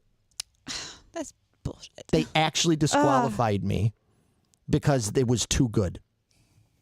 Systematic bullshit, man. It's typical. Wow. Burn this place to the ground. Fuck that. It's typical of my life. Yeah. That's just typical of my life that would happen. Larry is just too good. We need to. No, it's not that. It's just no. That's people exactly just, what it was. Like that's it what just they it was said. too people good. never That's believe I know what the fuck I'm talking about is what it is, and I actually can back it up once in a while. because you're too good. I'm not making fun of you. You were in the right. I'm too And they took nerdy. you down. I'm too nerdy for this school. Too nerdy for this school. But yeah, anyway, so but yeah, so that was a big deal, man, that whole PMRC thing. I mean, we really thought, you know, and at my age I was only 12, so I was really worried, like, I'm not going to be able to go out and buy records anymore. That same year, this should have been a clue to them. I think this happened later. That same year, we had a school party, and each kid was allowed to bring 2 records to the party. And my 2 records that I chose was Possessed 7 Churches And in my infinite wisdom, I bought my brand new, just got it, 12-inch single of Animal Fuck Like a Beast by Wasp. Yeah, that was appropriate. Yeah, I brought those. Totally. I brought those to school. So one of them that had a guy with a bloody saw blade between his legs on the cover and the word "fuck," and the other one had a guy holding a giant bloody upside down cross. And But weirdly, you didn't call to the office for that. I did. I did. Of course.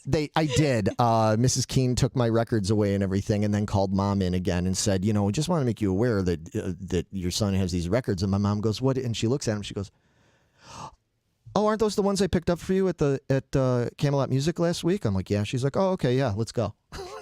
Great, because my mom's fucking awesome, and she's like, "I'm not gonna give him his fucking records back. He's a fucking honor roll student. Look at him. He's I was like this big and this, like what's he gonna do? He likes metal. Leave him alone." Cool. What else is on the list? Oh, see, I go on a rant about something, and then it's like, let's move along. So what other big In all fairness, that was your third rant.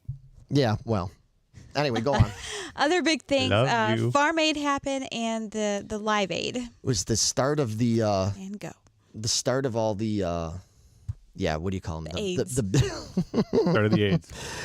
We got to be careful talking Well, about it, because that it was a did whole other thing happen, that yeah. started at that same time. Yes, exactly. The benefits, we'll say. Benefits. There The you go. benefits of the AIDS. Yeah. Now, do you guys? Because you were very young. Now you were only 5, and you were what? 9. 9. Now, were you guys aware of these things Oh, hell when they yeah. happened? No, No, you weren't. Not even you being in I don't Oklahoma. You remember it weren't at even all. aware of Farm Aid and stuff. I don't remember it at all. Interesting. It was a big deal, man. Live Aid was a really, really big deal. They broadcast it all over the world. It was seen by, I forget what they say. How many people? It was like 1 billion people or something like that watched it. I So mean, you used 13 satellites, I think. yeah. Yeah, it was. And for me, again, I didn't have cable, so I had to watch the ghetto Channel 32 version of it that they were showing that still had like commercials, and they were chopping things up. It was really frustrating. But I woke up at 6 o'clock that morning, because that's when the broadcast started from Wembley Stadium, because it was noon over there. Woke up at 6 o'clock that morning, saw Status Quo start the whole thing with Rockin' All Over the World, and I watched it all day. And I only took a break at one point because the St. Francis de Sales Carnival was going on. So I left for 2 hours, walked down the block because there's only a few blocks away, went to the carnival, came back in time to watch the Led Zeppelin reunion. Yes. And I went, they sound like shit. I was gonna say that was horrible, wasn't it? That was terrible. Okay. It was so depressing. But man, I mean, that was such a big deal, because there had never ever in the history. I mean, yeah, we had Woodstock, we had things like that, but we never had that kind of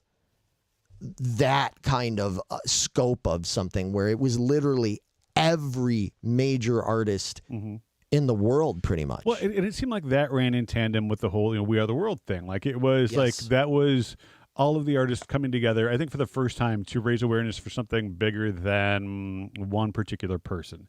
That's, I remember, honestly, for me, I remember the We Are the World thing and the Hands Across America aspect of those benefits more than Live Aid itself. Live Aid itself. Okay. Like I remember, again, being 9, I wasn't that aware of most of those bands yet. Okay. Was the Live Aid, was that the one where Phil Collins Yes. performed in London, took the Concorde, and then performed in Philly or someplace like that? Yeah, and that's when he played with Zeppelin. Yes. And they tried to blame him, which makes me mad. Actually, somebody just did. Michael Reed? Michael Rees. Mike Rees, yeah. Rees. Phil Collins ruined. The Led Zeppelin Reunion. No, he didn't. He didn't at all. Go back and watch it. He didn't ruin it. He didn't do anything wrong. Robert Plant sounded like shit. Jimmy Page was in terrible shape. He looked like a drooling, drug-addicted, sweaty mess. I'm a huge Zeppelin fan. Phil Collins. Phil Collins is a fucking master. Don't believe that shit, Mike. That's bullshit. Phil Collins didn't ruin that at all. Zeppelin ruined that for themselves. They had no business being there. They didn't even really want to do it, and it showed. Yeah, see, and I was more into the Farm Aid aspect because I love Mellencamp. Farm Aid was cool. Mellencamp. Yeah. I grew up on the Willie Nelson stuff. So Yep. like that whole idea of, and to me, Farm Aid was more close. I mean, living in the Midwest Right. made more sense to me of a reason why we were doing as a 9-year-old than Live Aid and all those other things, because it felt more down home to me.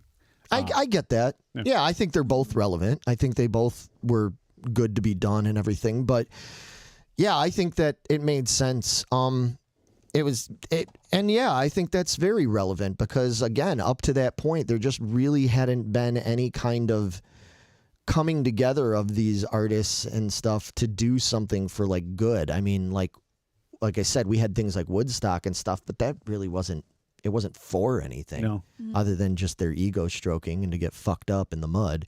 You know what I mean? So, yeah, what Radio Gaga, Carrie Ann, Freddie Mercury was the best part of Live Aid. And I agree. I've been a Queen fan since I was 6. Mm-hmm. But again, what's interesting about it is that over here, that wasn't that big of a deal. Like when the Queen thing happened, like I remember watching and being like, holy fuck, this is amazing. But like the next day at school, like nobody was talking about that. Everybody was talking about Madonna was there, and they were talking about how Simon Le Bon hit like the worst high note on A View to a Kill. They still make fun of it. Poor Simon, man. It's like 40 years later and they're still making. So he was like, it's a view to a kill. It's so bad. So bad. Yeah, that's live for you. In front of like 1 billion people and everything. But yeah, people were talking about that, and it's only become more retroactively that the public at large, other than people that are cool like me and Carrie Ann, that are always a little bit more, more keyed into like the hip stuff. You know what I mean? Like not just whatever was top 10 at the time and stuff, that were really impressed by the Queen thing. So it's great to see that it gets its just due now. But, yeah, Live Aid was a really big deal for me when I was 7. It's too bad that you missed that, Meg. Yeah. Yep, I missed out on What that else one. is on your list, Meg? I just had the top 10 list, which I think Larry has. I do. I can pull that up if you guys. Yours has been a little different from mine, so I was going to let you read off. Well, what you yeah, got. because it kind of depends on, it can depend on, because there was Billboard and there's Cashbox and there was back then there were different lists and stuff. Mm-hmm. So this was just the one that I found. Let's see if I can pull it up. There we go. And what do we got? So the number one song of the year was Careless Whisper. I would not have expected that. I mean, I knew that was a big song. Mm-hmm. But that's not like, that's the number one song of 85. Think about how many fucking iconic songs came out in 85. Why don't you tell us about them? Oh, I have a list. Oh yeah, like what? Go ahead. Oh, my awesome list. Okay, so yeah, these right here.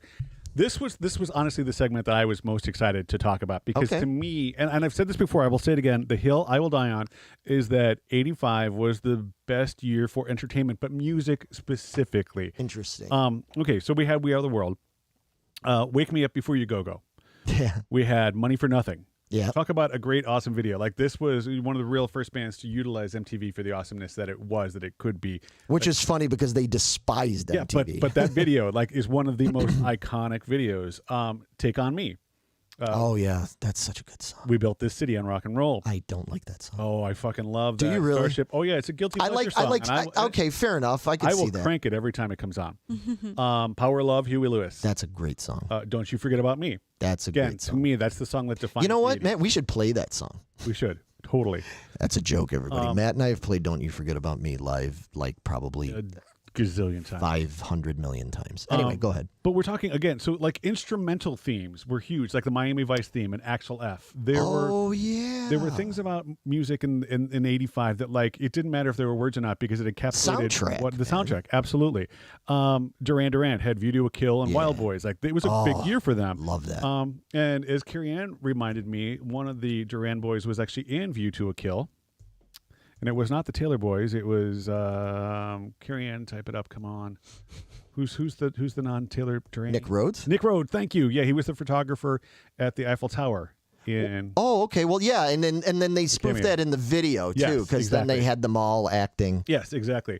You had Chicago. You're the Inspiration, and that's okay. But that to me was like the Peter Cetera kind of explosion of who Peter Cetera was as a singer, like that era of Chicago, and then Peter kind of jumped off on his own, and he did, the Karate Kid 2 soundtrack, Sure. and like all of that stuff. It was all soundtracks, man. Yeah. Like 85 was the year of the soundtrack. I mean, Raspberry Beret, Material Girl, Yep. Summer '69, Walking on Sunshine, California Girls by David Lee Roth, Yep. Jungle Love, Morris Day and the Time. Oh, I mean, there man. was so much awesome music that was coming on.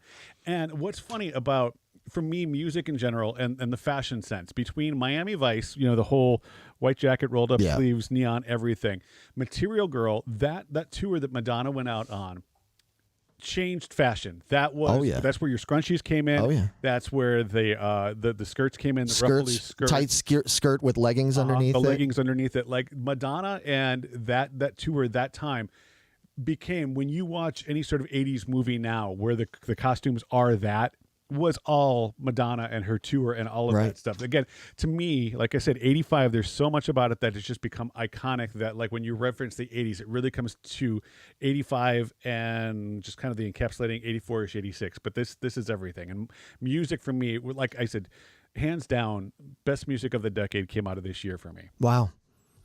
Yeah, that's tough for me. I don't know if I could say that it's the best, but there's definitely some of my favorites. And the song that fashion. So Carrie Ann, big the earrings, fingerless gloves, the bangles. Yep. Yeah, I agree. For me though, one of the songs that Belong to the City, nice one. Oh, that's a good song. Yeah, the entire Miami Vice soundtrack was just fantastic. Yeah. Mm-hmm.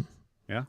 But the song out of this whole list, and there's some of my favorite songs. I love Take On Me. I love Every Time You Go Away by Paul Young. Easy Lover, that's a great song. The Power of Love, Don't You Forget About Me. I mean, there's so many good songs in here, but the song for me, and it's kind of, I don't know if I'd say it's the 80s song, but it's pretty goddamn close. And it in the same way that Don't You Forget About Me is for you, and it's that moment. For me, it's Everybody Wants to Rule the World by Tears for Fears. Mm-hmm. Like that song, it has this, even when it came out, it had this wistful feeling. Like I hear it now, and I still have that same feeling I had when I heard that as a preteen, back in 1985. It has this certain vibe to it. It's more than just the words. It's more than just the music. There's a whole vibe of that song that really, and it, I guess, in a similar way as Don't You Forget About Me, because Don't You Forget About Me does that too. I feel like it's got that yearning kind of feeling to it. It's got this vibe, and the way they used it at the end of Real Genius. Yeah. Yeah. And everything, just like they used Don't You Forget About Me at the end of Breakfast Club. So for me, I guess that would be like my song. That's probably the closest thing. I think that song is an absolute work of fucking art, and I'm really glad that we play it in the band. Yeah. Well, and Carrie Ann even pointed out the video for Everybody Wants to Rule the World was such a great video. Oh. If it comes on, like if I see it somewhere, if somebody posts it in the news feed, or if I'm watching YouTube, or if I have on Vivo or something on my TV, and it comes on, I have to watch it, even though I know every move. Mm-hmm. I can sit there and tell you, I can close my eyes and go, this is going now. Kurt just got out of the car and went to the phone booth, and now they're showing Roland from the upshot. Now they show the drummer. Now they show the two black guys pop out the door and the Temptations. Like, I know every fucking scene of that video. Hands down, probably one in my top 20 favorite music videos of all time. So that's a good call. Good call. Shout was the jam. Scott says, oh yeah, Shout's still a fucking great song. I'd love to do that one too, man. Should pick that up. Fuck yeah, we should. I've got a really good rocked up version of it that I could teach you guys. Yeah. But yeah, see, everybody's saying Shout is another classic. Yeah. Absolutely. Yeah, man. I mean, fuck. And I'm gonna go off topic for a minute. That Tears for Fears just came out with their new album, which is stellar. If you haven't had the chance to check it out, it's really cool because have you heard it yet? Oh yeah. It's much more like chill electronica than I was expecting it to be, but they've really evolved. But it's still them. The same kind of shuffle that is still there for most of the music that's in there. They're coming around on tour this summer, and they are honestly one of the biggest things that I'm excited about is checking them out. Yeah. So yeah, if you haven't had the opportunity yet, please seriously check it out. It's an awesome album, and they're really kind of staying true to everything that they were, 30 freaking years ago. Yeah, there's 40 now. there's a handful of veteran artists that have put out records in the last several years that are really, really good. I should turn you on. A couple of years ago, I went and saw Modern English. Mm-hmm. And we play them all the time too. They had put out a new album a couple of years ago. Forgive me, I don't remember the title of it right now. And I bought it because they played one or two of the songs at the show, and I was like, these are pretty good, man. Like this stands up, So I actually bought it at the merch booth. I bought the vinyl and I took it home, and it's great. And I'm like, see, man, like there are still veteran artists that are making good, relevant new music. It doesn't just have to be, just play Shout and just play Stop the World and Melt with You. Like, they have other really good music. The Fix is another one that's been putting out really good music. Anyway, yeah, that's a whole other show. Yeah. But so as far as music goes, that covers all the stuff I was excited to talk about.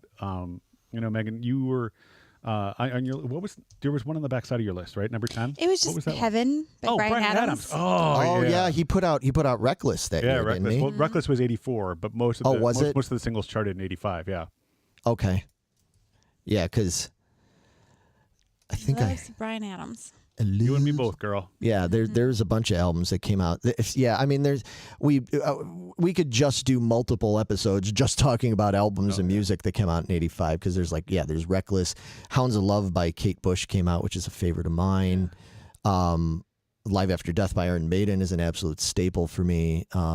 Colin was actually talking earlier about the Rat album that came out and this stuff. year. Yeah, absolutely. That's I'm always playing riffs off that particular album. You're in Love and Lay It Down, and we're always screwing around doing that stuff. And the Firm album, there's a lot of really good stuff that came out that year. But well, you just mentioned Kate Bush, and it's a conversation I would like to have at a later point. And I'm just putting it out there now. Carrie Ann and I, my wife and I, will talk about Kate Bush all the time, because she is one of those voices that it's an acquired taste. It really is. And she is so very shrill. I am on the can't really stand her side.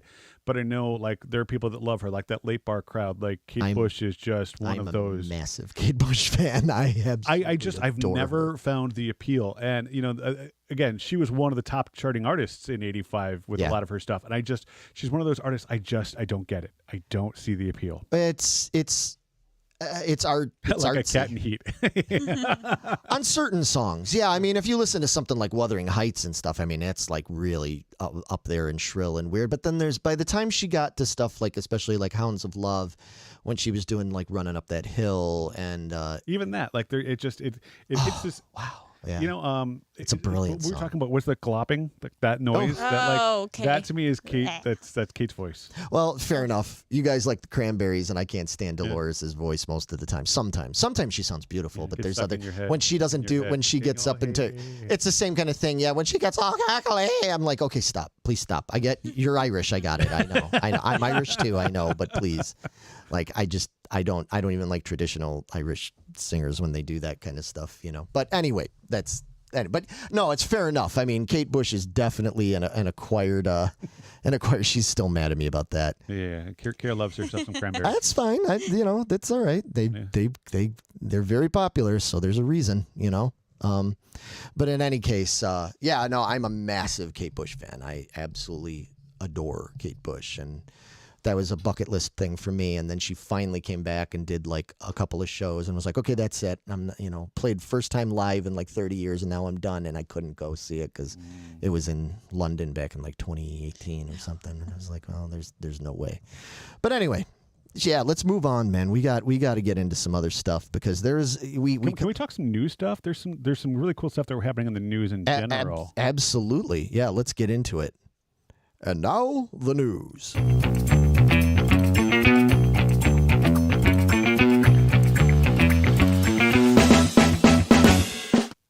All right. Yes. New Coke. Yeah. New Coke. The first thing that comes up is goddamn New Coke. And we've talked about this in previous podcasts. Yeah. That New Coke was supposed to be this big, awesome thing that was going to compete with Pepsi and take them on in the Cola Wars. And it was one of the biggest backfires in retail marketing, food history. It's legendary. Legendary. Legend, wait for it, dairy. And I hope you're not lactose intolerant because the second part is Dairy. Wow. You guys talk about me. Okay. Yeah, Meg doesn't care too much about this because she doesn't like Coke. I don't like I Coke. don't It hurts either. my teeth. I'm a Pepsi guy myself, but Yep. this was like when they kind of like walked it back and Coke Classic came back. Love Coke Classic Yeah. compared to this. The new stuff was just It wasn't good. it wasn't good in the least. Do you remember this? I mean, you were 5. No, I don't remember it. Yeah, it was. I would love to, because they don't have it at all anymore, right? Yeah, I think No, it it's been- yeah. stopped in 2002, Yeah. something like that. Oh, really? Yeah. Yeah. It's been so long. I would love to taste it again to try to remember, because I don't remember now. I just remember that I never liked it, and I immediately only ever bought Coke Classic.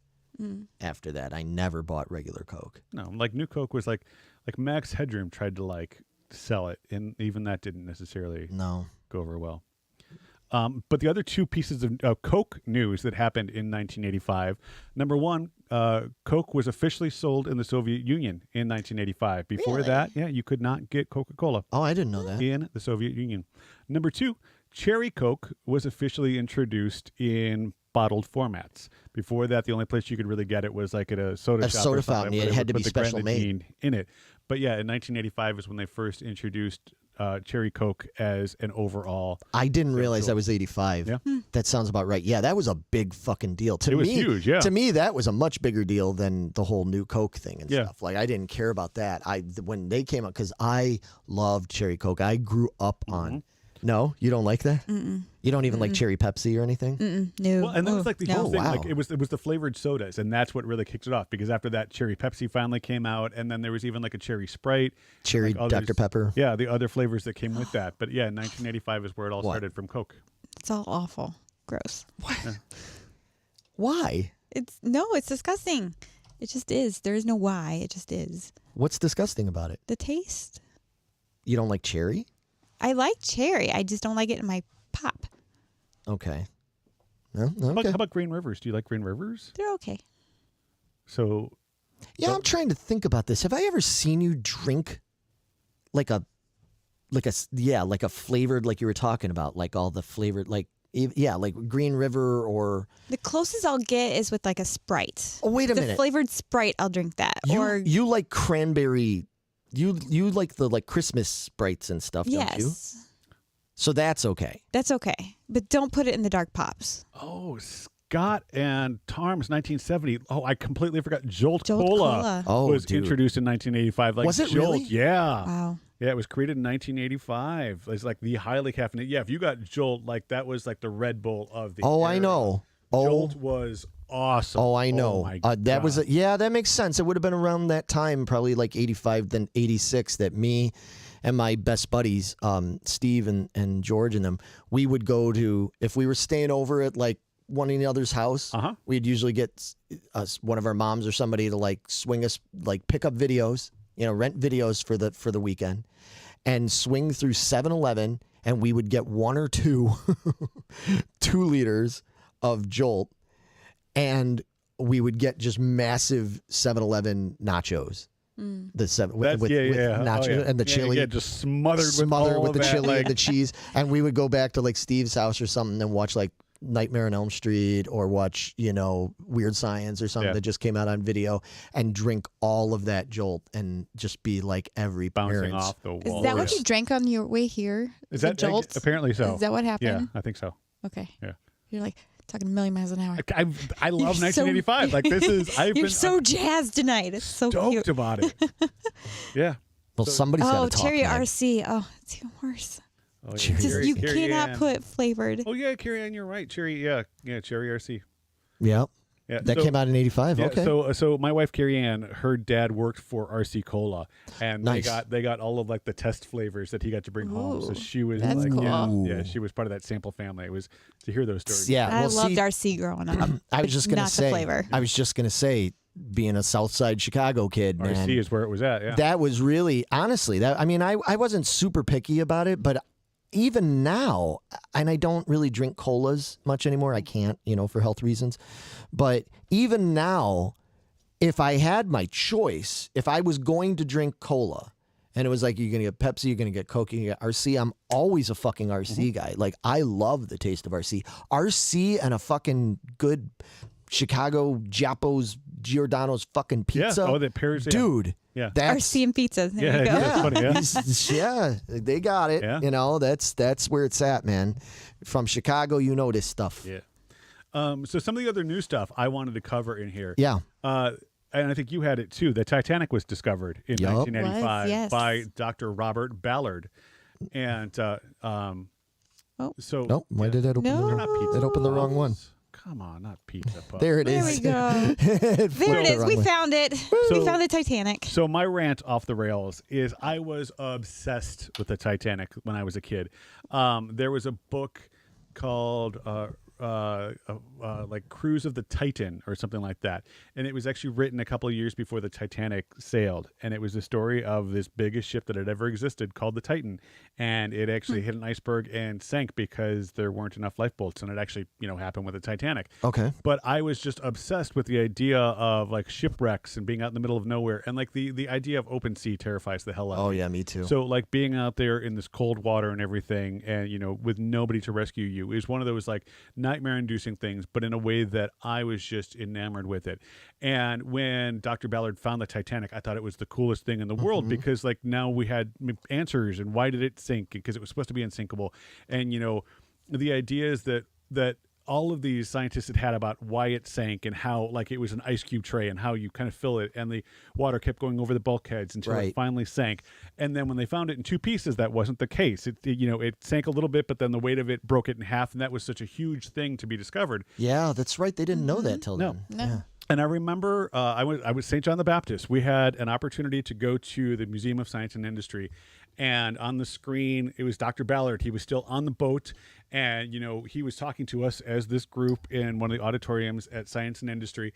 And one of the kids in my class had an opportunity to ask Dr. Ballard a question, and I was trying my best to be that kid that could ask a question, and it went to Mary Barlow instead. And I'm still, remembers the I still hold that over Mary Barlow's head, that she had the chance to be the one person in our class to ask Dr. Ballard a question, because She she was asked him like a stupid my question, too? hero. I don't even remember what it was because I was You were just fuming so about mad. how pissed I was that she got to ask this question because it was such this cool thing. I mean, this was, this is like 3 miles down. The fact that they found this thing, like the science behind it was just amazing. And yeah, to me, like 1985, again, best year of the decade, they found the Titanic. It was awesome. I could just see you. You're there in class. You're like like you said, you researched this, you read these books, you watched the programs, you know all this. You're like, man, I'm gonna think of like the best, most technical question that the doctor's gonna be like, wow, that's a great question, kid. Like, I can't. That's a really, really good one. And just expound all this fucking,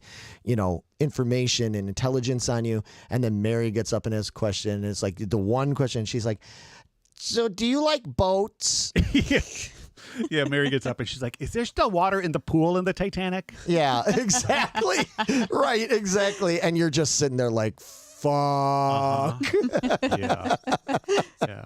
But it was weird. Like, so when they came up with some of the pictures that they had found, there were like shoes that were laying at the bottom of the ocean, and they were placed there that they looked like they were worn by somebody. Right. And as he was talking about it, he's like, yeah, people drown. They went to the bottom of the ocean. And over the last 80 years, fish and other, deep sea animals had pretty much eaten the bodies away. They have dissolved. The clothing had pretty much dissolved, but it was the leather of the shoes that were still sitting there on the floor of the ocean in the position that they died. Wow. And there was so much of that like it just resonated with me in this really creepy, morbid, morose kind of way, but it was so very fascinating at the same time. It was amazing. So yeah, Titanic. Woo. Top of the world. Top of the world. So speaking of top of the world and no longer on the top of the world, David Lee Roth leaves Van Halen in 1985. Oh, yeah. That was Oh, yeah. That did happen in 85, huh? happened in 85, and then he came out with the little like Crazy from the Heat. Yeah, Crazy. Well, before that, it was the EP that had California Girls. That was Crazy and from the Heat. It was a Crazy from the Heat. Yeah. No, then the album he made in 86 was Eat 'em and Smile. Thank you. But what was the one after that? After Eat 'em and Smile, Yeah. Skyscraper. There we go. And then, That's why I and then keep in you around, 'cause you remember- 1990, A Little Ain't Enough with Yeah. Jason Becker on guitar. Yeah. Pre ALS, unfortunately. But like with Roth, when he left and he did, California Girls and he did Just a Gigolo, it was like one of those things like, okay, he left, but he's still the same David Lee Roth, and I'm cool with that. Yeah, and I dug, and especially as I've gotten older, I appreciate even more. I dug like 5150 with Sammy Hagar and stuff, but I love Van Hagar. But it was a totally different band. I don't care how much it was like, well, but it's still Eddie and yeah, but it just everything about it, their sound, their direction, their style, their vibe, it was just totally different. So anyway, we're back talking on music stuff. Right. But yeah, so that's yours on your next on your list was kind of interesting too. The cold snap of January. Uh-huh. Yeah, so I guess like all the eastern states had this really extreme cold snap, and it went all the way down to Florida. Mm-hmm. That was insane. And then I guess in Arizona, was it Phoenix? I think it was Phoenix. Yeah. Got 3 inches of snow. Yeah, that doesn't happen. And then like Ohio, Pennsylvania, and New York and Ontario all got hit by like 41 tornadoes all on the same night. Yeah. The thing I remember about that is Florida lost 90% of their orange crop. I remember that. Yeah, everything. Yeah, so like I remember orange juice prices being sky high that year because that cold snap just wiped everything out. It's like 90% of everything. The orange apocalypse. Yeah. It was the orange apocalypse. Was it kind of like this year where all the lizards die because it got so cold in Florida? Yes, yeah. Really? I didn't hear about that. Yeah. No, I didn't hear about that. That's terrible. Yeah, after like a certain temperature when it lowers, they just kind of go into this paralysis. So, that sucks. Follow the trees. Mm-hmm. Yeah, it's interesting because they said, now this happened, what, it was like to the last week of January in 85? Like 18 to 22nd or somewhere around there. 22nd, something like that. Now, how did that compare to the polar vortex we had back in, what was that, 2019? So remember we got hit with that really bad cold. I was in Florida that week. I didn't care. I didn't either because I was in California.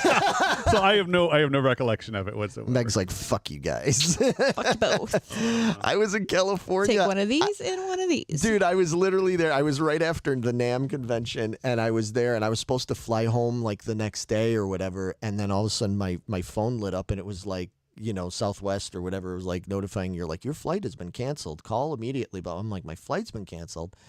So then I call home and I find out they're like, dude, it's like 30 below zero or 40 below it's like zero. the day after tomorrow over here. Right, exactly. And everything. They're telling me, they're like, yeah. And then I found out that I wasn't going to be able to fly back because I was supposed to fly back on like a Tuesday. I wasn't going to be able to fly back until at least Friday. Oh, I remember that. Yeah. And I was like, oh, yeah, because I was in the band, wasn't I? Yeah. We had like a gig that weekend. Yeah, and we were like uncertain if you were going to make it back in time. Yeah, I did make it back in time. I did make it back because it was that Saturday. Yeah, I just made it back in time. But I remember just being like, yeah, it's a real bummer, man, that I'm stuck out here in Southern California. And it was on my birthday, too. So I was like, that kind of sucked because I was on my own. But I was on my birthday, and I'm like, yeah, so what am I going to do for my birthday? I'm like, I'm going to go sit in the fucking hot tub at the hotel. Do a whole bunch of nothing. I did. I went and pizza in the hot tub. Yeah, exactly. I think I went across and got like pizza or I got tacos or something like that and just hung out in the hot tub because it was in like the lower 70s out there. It was amazing. Anyway, sorry. No. Because I wasn't here for it either and it was awesome.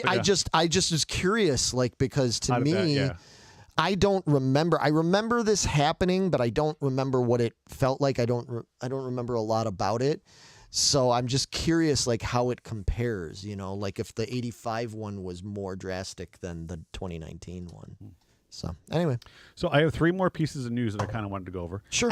So the first one, which makes me incredibly sad, 1985 was the year that Route 66 was officially decertified and removed from the U.S. highway system. Yeah.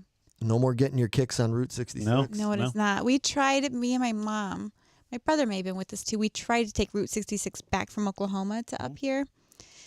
Yeah, it was exhausting. Yeah, because it's not all in one piece. No, it's not. It's like segments, it's like and then little we get service lost. roads that are just off. Yeah, of. and then it disappear. It's like, where did it go? I don't understand what we're doing. Yeah. This is before like GPS were a huge thing. Ooh, yeah. And so we got so good. We're like, I'm so tired of trying to do this. Yeah. Let's just get back on the highway. Yeah, no, I was obsessed with Route 66 for a while too. And right before I got married, my best man had to go out to Arizona to his family had a house out there that they were selling, so he had to go out and pick some stuff up. And we had originally decided that we were going to fly out to Arizona and then from there go to Winslow and pick up Route 66 and take it all the way back. And the original plan was he was picking up his dad's 1960 MG convertible. Ooh. And we're like, how awesome would that be to take that on Route 66? The romantic idea of it is awesome. This car was not the kind of car you wanted to take on that kind of drive, but it also wasn't roadworthy. So we ended up having to trailer it. And the only thing you could find to trailer a car that size was a U-Haul box truck. So we did Route 66 from Winslow, Arizona, pretty much to St. Louis in that box truck. And to your point, like a lot of Route 66, most of it is now that like service road that runs alongside the expressway, and then it'll tuck into a small town. So we tried our best to find like the small towns on the way. And, the movie Cars had just come out a couple years prior. So like a lot of that was based on Route 66. So we found a lot of these great little towns that everything was based on. It was awesome. But yeah, after like day 5, we got to St. Louis and we're like, fuck it. Let's just jump on the expressway and just get home. Because it's like the nostalgia was awesome, but after a while, it's not the same. And Carrie Ann and I talk, as the boys get older, it'd be cool to take like the 2 weeks and like do that from LA to California or vice versa, and then, fly back at the end of the trip. But to have like a full 2 weeks to really just kind of stop and enjoy and things like that. But yeah. You're going to need more than 2 weeks. Yeah, I know. You're going to need a long time to do it. I don't know why, man, but I'm just picturing like you guys, I'm just picturing the first fucking National Lampoon Vacation movie. Oh, it's totally what it is. And we're in the family truckster, and it's awesome. Yeah. All right, next up. Edouard Hector Biardi dies. Do you know who that is? I feel like I do. Chef Biardi. Yeah, Chef Boyardee. Yep, so he died in 1985. Wow, I didn't know that it was that late. I thought he was gone way before that. Yeah, no. I know everybody makes fun of me. They're like, "Oh, how can you eat that?" I love Chef Boyardee. Ravioli. Yeah, I adore Chef that's comfort Boyardee. food if ever there was some. That's what I ate for lunch today. Yeah, I had spaghetti and mini meatballs. So thank you, Chef. I appreciate it. My last point was that in 1985, because this was my favorite commercial when we did our top 5s, was the Where's the Beef. Oh, yeah. In 1985, the Where's the Beef lady was fired from Wendy's for making a Campbell's soup ad for spaghetti sauce, and Wendy's felt it diluted their brand, so they let her go. Wow. Did she have an exclusivity clause in her contract? According to the bullet point that I copy and pasted from the internet, it did not say. No. Interesting. Oh, and also the hole in the ozone was discovered that year over Antarctica. Yes, it was. You had that on your list, yes, too, I didn't did. Yeah, what was the deal with that? I don't know, man. That's back when. They found it in like '84, December of '84, but it went mainstream. Like a huge thing. Like, it was like, like the protection wasn't there. And I remember, like, when I was a kid, it was like fearful, like you couldn't go out in the sunlight anymore because it was just going to burn you directly because that ozone layer wasn't there. Such a big deal. It's kind of like quicksand. Yeah, it's going to be a huge problem. Yeah, I forgot about that. Yeah, especially for somebody like me that was so blonde and pale and everything. I was like, oh, you're going to burn up. I'm still here. Well, and I know we have a couple other things that we want to talk about. And we have one more segment. What is that segment? Which one is that one? Rash. Is it Rash? Oh, is that the random ass? We got it. Yeah, where we're going to talk about all the random ass stuff. You want to talk about the random ass stuff? I do. Yeah, let's go for random ass stuff. Everything else goes in random ass. Yeah, it goes everything else. We just shove it right up the random ass. And this is when all the other. So we talked about music, TV, news, events, movies, but then there was all sorts of other random ass shit that happened, and we call it the Rash Files.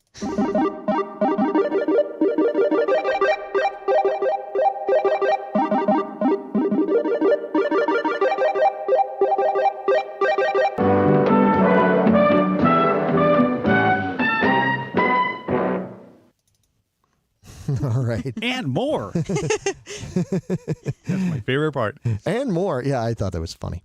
But anyway, so there's all kinds of stuff to talk about with the random stuff. Do you have anything in particular you would like to bring up? I have two. Okay.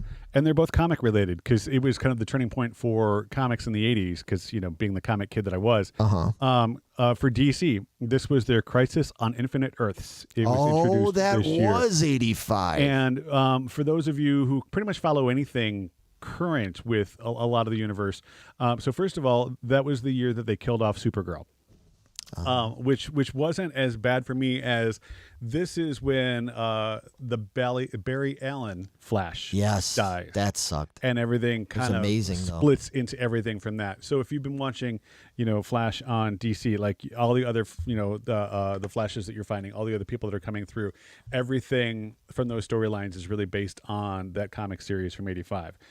So to me, I mean, that was really huge. And I didn't realize it at the time, but so much of what DC has done, it really has a lot of basis in that Crisis on Infinite Earth that happened in '85. Crisis on Infinite Earths is one of the easily in the top 5 best things that DC ever did. Mm-hmm.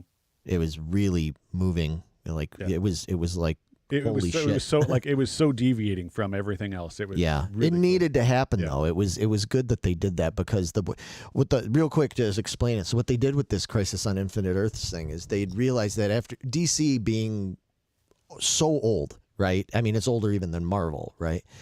They had so many different offshoots and so many different stories. I mean, that there were technically like so many different Supermans, because there wasn't just like one Superman series. There was Superman, and there was Adventures of Superman, there was Superboy, and there was Action Comics, blah blah blah, and they didn't always like work, in tandem together. So and that happened with Batman and all them. So what they found they had all these, like there was Earth 2, you know what I mean, and Earth in regular Earth and Earth 2, blah blah blah. So they decided they were going to basically kind of clean it and tighten it all up, and they came up with this whole like universe destroying event, right? Correct me if I'm wrong on any of this, called Crisis on Infinite Earths. And so that way, so you do, spoiler alert for anybody that hasn't read it or anything, you do see a lot of big characters die in it, but it's not necessarily the character like you're the most.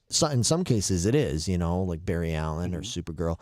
In certain cases there's certain characters that it's like, oh, that's the one that I mainly read or grew up with, but some of them it was like the one from the alternate planet stuff kind of thing. And now Marvel's starting. I was going to say, it sounds like what Marvel's doing Well, now. they're kind of come lately with this, because Marvel's whole thing was that they were always on about how, there is no multiverse in Marvel. They were always very adamant about that. And now there's a fucking multiverse in Marvel and everything, because they've sort of painted themselves into that corner. They kind of have to do it, because how did they explain all these things? And then when you've got, how come these movies are out with Venom and mutants and all this stuff, but they're not in the Avengers movie? So they're sort of like, they have to make it a multiverse thing. Same idea. They did that with comics. And yeah, I remember even as a kid, I was 85, I was really, really into collecting comic books, like that was when I was fervently into it. Mm-hmm. And that was such a big deal, such a big event. And the year before that, Marvel had tried to do something similar with Secret Wars, and Secret Wars is really cool, but it was nowhere near the level. But for Marvel, what they did in '85, and that was point number 2, was they introduced New Mutants. Yes, and that was such a big thing that has, a big deal. Again, and I know you can expound on this so much more than I can. It's been forever since I've read them. I just remember that being like the game changer. That again, there are evolutions and repercussions of that we're still seeing in the movies and things today. Oh yeah. Yeah, well, yeah, because I mean, at that point, X-Men had really started to see some bigger breakout success and stuff, because X-Men had been around since 1963. And it actually, believe it or not, for as big as X-Men are now, for a lot of their existence up until the late 70s, it was considered like a B-grade series. Like, it wasn't popular. It really didn't do that well, and they had even kind of killed it off a couple of times and stuff. Then they came back with John Byrne, Chris Claremont. These guys got involved in it, and they came up with characters like Wolverine and Storm and Nightcrawler and like a lot of and Kitty Pryde and a lot of the characters that became, iconic characters later and stuff. The New Mutants was cool because it was the first time we really saw. We always, for one thing, I thought it was just cool at my age and stuff because it was these younger mutants. We never, I mean, in the original X-Men, it was essentially like they were kind of supposed to be more like high school, college age, like they were young. But to see like these mutants and everything that were that young, and to have something that was the first new offshoot from X-Men right at the height of when that was going on. Yeah, it was a big deal. And it had some darker storylines and stuff and things that were going on with it. And It's a lot to get into here and everything, but yeah, that was a big deal. Yeah. But with the random ass stuff happening, like what I really loved about comics in the 80s is that you got into a lot, and this was kind of the kickoff for a lot of that other stuff, like The Dark Knight Returns with Miller that came out, a year later, The Death of Superman, your Death in the Family with, a lot of what happened with the Crisis and Infinite Earths and even the New Mutant stuff allowed the artists and the storytellers to take them in a much darker direction than they really had before that. And it was really cool. That for me, 85 again was that tipping point of where the comics were going to go. Well, Crisis, I think, was the first time that the mainstream comics went in any kind of seriously dark, catastrophic kind of direction. Because we'd had stuff like Watchmen, we had all that kind of, we had, Alan Moore's stuff, prior to that sort of helped set that up. But yeah. Yeah, that's awesome. I'm glad you brought that up because I totally forgot about Crisis. Anything else? What's some other stuff, Meg? I got a whole list here. Okay. All right. Let's lighten it up instead of talking about our dim comic book stuff. Bagel bites. Oh, now I can show your damn bagel bites. Yeah, bring those suckers back. Yes. Bring back. Bagel bites, 1985. Yeah, those were the bagel bomb. Bites. I still love them. Oh yeah. Oh, they're amazing. Two big books. Lonesome Dove book came out in 1985 that ended up becoming the movies. I'm familiar with it, but The Handmaid's Tale was a best-selling book of 1985. Was it really? Handmaid's Tale is that old? Apparently. I didn't think it went that far back. I knew it was a book and everything, but I thought that was more like 90s. I didn't realize that was actually 80s. I hadn't either. Interesting. Couple like sports. Mike Tyson made his professional debut as a fighter. Wow. And then proceeded to kick everybody's asses for the next several years. Yeah, he still can. Michael Jordan was... It was his rookie year, wasn't it? It was his rookie year. He was named MVP. What is it? MVP. Rookie of the year. Yeah, he was Rookie of the Year. I put Bulls on the map so they weren't so crappy anymore. I love your last one on that list. What's this the last one? Uh-huh. So some game, the Oregon Trail. You have came died out. of dysentery, yes. You have died of dysentery. Damn it, again? Shit. I've never played it. No. Oh, my God. Oh, yeah, that was the game before the NES came out in 1985. Yep. All right. Later that year. Now, Megan, did you have a computer lab at school? No. No. Oklahoma didn't have computers? No. Not that I remember. At St. John the Baptist, we had, right around this time, it was like 86, 87, they had just gotten computers in because they weren't a fad anymore. And you could go in and this is back, you had to type everything. There was no mouse. Yeah. You had to do all the C prompt and everything. But they had maybe 4 copies of the Oregon Trail. And if you were one of the kids in class that got the Oregon Trail, it made your day. You were the cool kid in class because you got to play it. It was amazing. Oh, I do remember that now. Yeah. I think we had that at Whiting. Huh. Yeah, that's cool. I have to be honest. I still am. That's why I hate computers. I fucking hate computers, man. They're totally useful. I use them every goddamn day for everything now. But really, in my heart, I hate computers. I don't find them interesting. I don't care about the technology of it. I don't care about computers.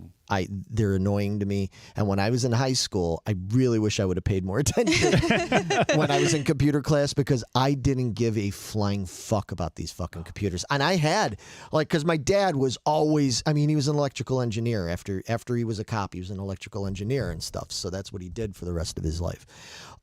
So he was always way into technology stuff, I had a VCR in 1978. I was the first kid in the whole neighborhood that had one, I was always that kid. And we had an Apple back in whenever that would have been, I guess 85, 86. We got a very expensive computer, and my dad was real proud of it. And he was like, yeah, we got this and use it. And I didn't give a damn about that thing. I didn't want nothing to do with that thing. And I wish, what did you do? Are you bleeding? I am. Yeah, how did you do that? You had a nice white jacket on. I know. You're over here bleeding. Terrified. I know. Carry on. We got a bleeder here. Yeah. We got a bleeder. Hey, Zeke, wait. For the folks that can't see what that you're listening, he's attempting. He's just licking up his own blood. Well, I can't leave the studio. Oh my gosh. Oh my gosh.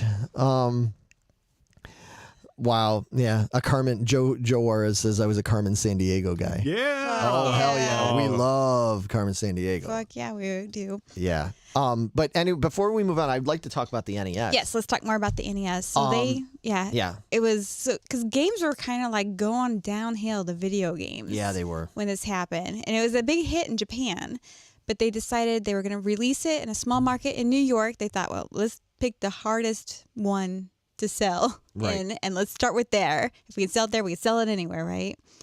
And they sell it to a small market, and then they even like guaranteed 100% the stores that would sell it, that it was 100% risk-free. They would take it all back if they didn't sell them. Wow. And thankfully their gamble paid off, and we got the sure as shit did. fucking dog hunt and shoot that damn dog every day.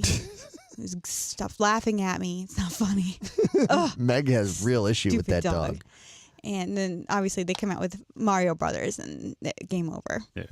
Do you know when NES, the Nintendo Corporation, was founded? I do not. No. 1889. Oh, wow. Yeah, it is like one of, if not the oldest company in Japan. Wow. Wow. Yeah.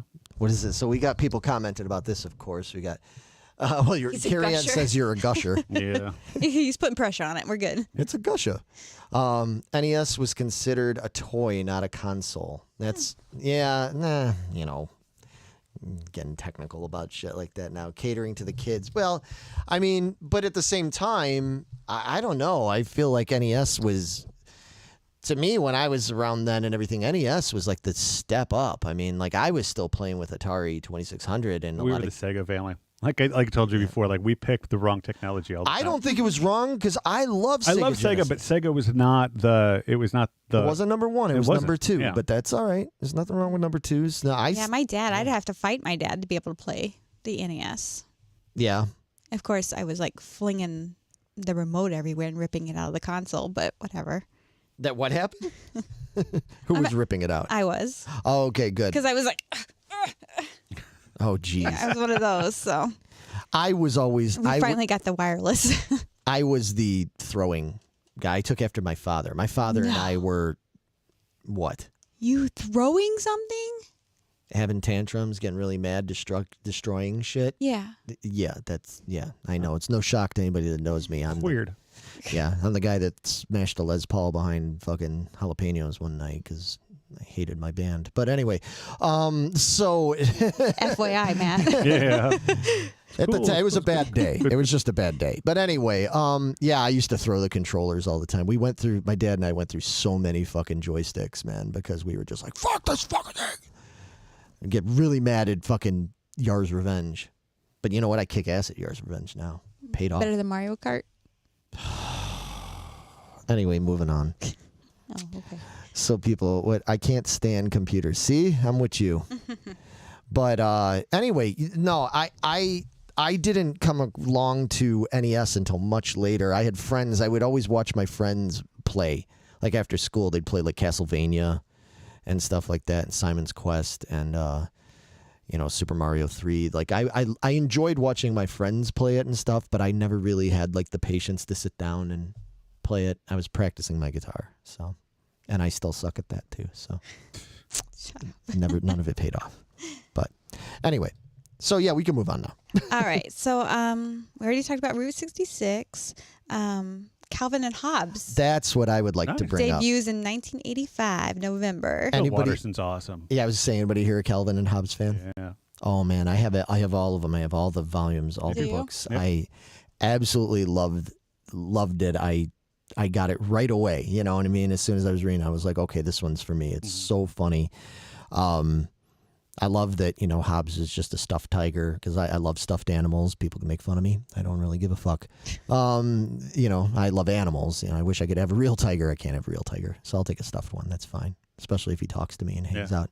And I just love the fact that the tiger, even though he's stuffed and imaginary, he's so much smarter. Oh, yeah. He's so much smarter. He's so droll. Yeah. So much wiser than Calvin. I love the Spaceman Spiff. Spaceman ones when Spiff, he does yeah. that is awesome. And all of Calvin's, every single time that he does his snowmen. I was just going to say the mutant snowmen. Yeah, they're amazing, yeah.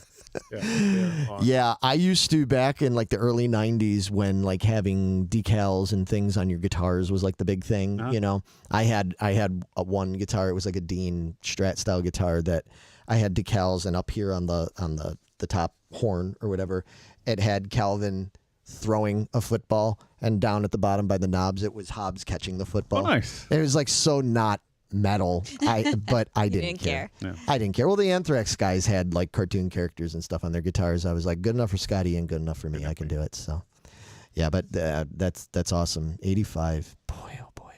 Great year. Then I also had Coco the Gorilla. Do you guys remember her? Yes, I remember I Coco. forgot about her until I was researching this. Yeah, she was nice. She's certain lines. She was nice. Learned sign language. She was really nice. She's real nice. She was nice. Yeah. She had the kittens. Yeah. Kittens and had the sign language, and that was pretty cool back then. I remember it being all over the place. People talking about it. Yeah. Speaking of animals and loving animals, but speaking one last thing on this, because again, I'd be remiss if we don't bring it up, but it was actually 1985 was the first year that we got the first version of Windows. Oh. Windows 1.1 or whatever it was, wasn't it? 1.0, I think. 1.0, was that it? Yeah. First version of Windows, and the world's not been better for it ever since. It is, and it's not. In some ways it's great. If we didn't have it, we wouldn't be able to be doing this and talking to you folks right now. That is true. That is true. But Hey, how about toys? Do you guys remember these? So obviously you remember Cabbage Patch Kids. Oh yeah, that was all the rage then. Yep. Do you guys remember Pillow People? Yes. Oh gosh. Pillow people. Pillow People. They came out in '85. The Pogo Ball was '85. The Pogo. Is that okay? Pogo Which ball. one is that? It looked like Saturn. It was like the ball. Right. That you, like, had the ring on So it. you put your stand foot on the ring around it, and you would bounce around. I'm sure that was something that Megan wanted. That was probably a horrible idea. Yeah, it was like the same with that Yeah, kick. I had one. Yeah, it you? did not end well. Yeah. Oh no. Yeah. Yeah. It was bad. Teddy Ruxpin came out that year. Teddy was pretty awesome. Like I he was like love Teddy Ruxpin. Teddy was amazing. I thought Teddy Ruxpin, because again, now by today's standards, Teddy Ruxpin would be super primitive or whatever. People Not don't back understand. then. That was a really big deal. I remember the first time seeing it, and I'm like, whoa. Wait a minute! Like it's actually moving and stuff in time with whatever what you're hearing on the tape. Like that was so nice for kids that were like lonely or were shy and all. Like I remember seeing it, because like I said, I was too old by that point to have a Teddy Ruxpin, but I remember seeing it and just thinking to myself, like, man, I would have, when I was 4 or 5 years old, I would have loved it, because I was an only child. I was lonely a lot of times, and I would love to have had that there for me, because I loved my book and records and stuff when I was a kid. This would have been the next best thing. Yeah, it was awesome, because he had the tapes that he could talk with you, but any tape that you really put in, like if it was music or anything, he would just sing along, and it was great. It was awesome.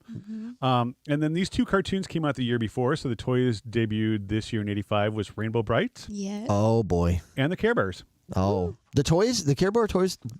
Care Bear toys didn't come out until '85. So '85. Wow. And it seems like it should have been before that, but yeah, I thought they were older than that, but I guess that makes sense. According to the interwebs. Yeah, you can trust the interwebs. Yeah, we didn't have that back in '85. Yeah. Oh, Rainbow Bright. You liked Rainbow Bright. I did. Rainbow yes, Bright was awesome. Absolutely.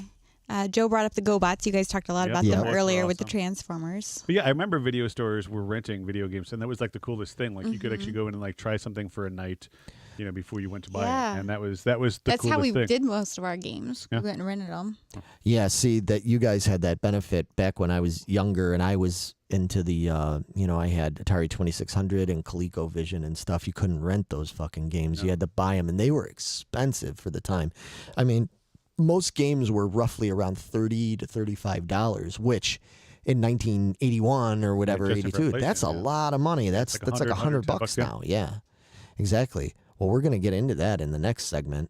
Shall we? Do you want to move on to the next segment? Yeah. So, ladies and gentlemen, I'm going to introduce a segment here that we're doing, starting with this. Oh, yeah. Oh, yeah, the wrestling. I'm sorry, WWF, Joe. Yep. The WrestleMania debuts Madison Square Garden that year. Yeah. That's right. WrestleMania debuted. Yeah, and that they was came like out the biggest thing. They came out with the Wrestling Superstars. I love those figures, man. Yeah, my buddy Nick, he still collects those. He's still always hunting for those things. Those are great. They're getting really expensive now, too.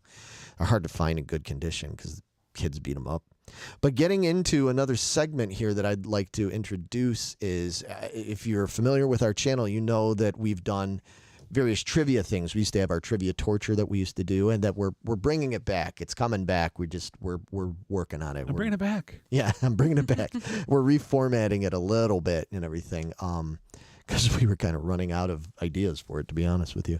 But I thought it would be fun to do something with this, since we're flashing back to these years and we keep bringing up things about like how much things cost or getting things back then or new things that came out. And I have a whole segment that I would like to call The Price is Wrong. You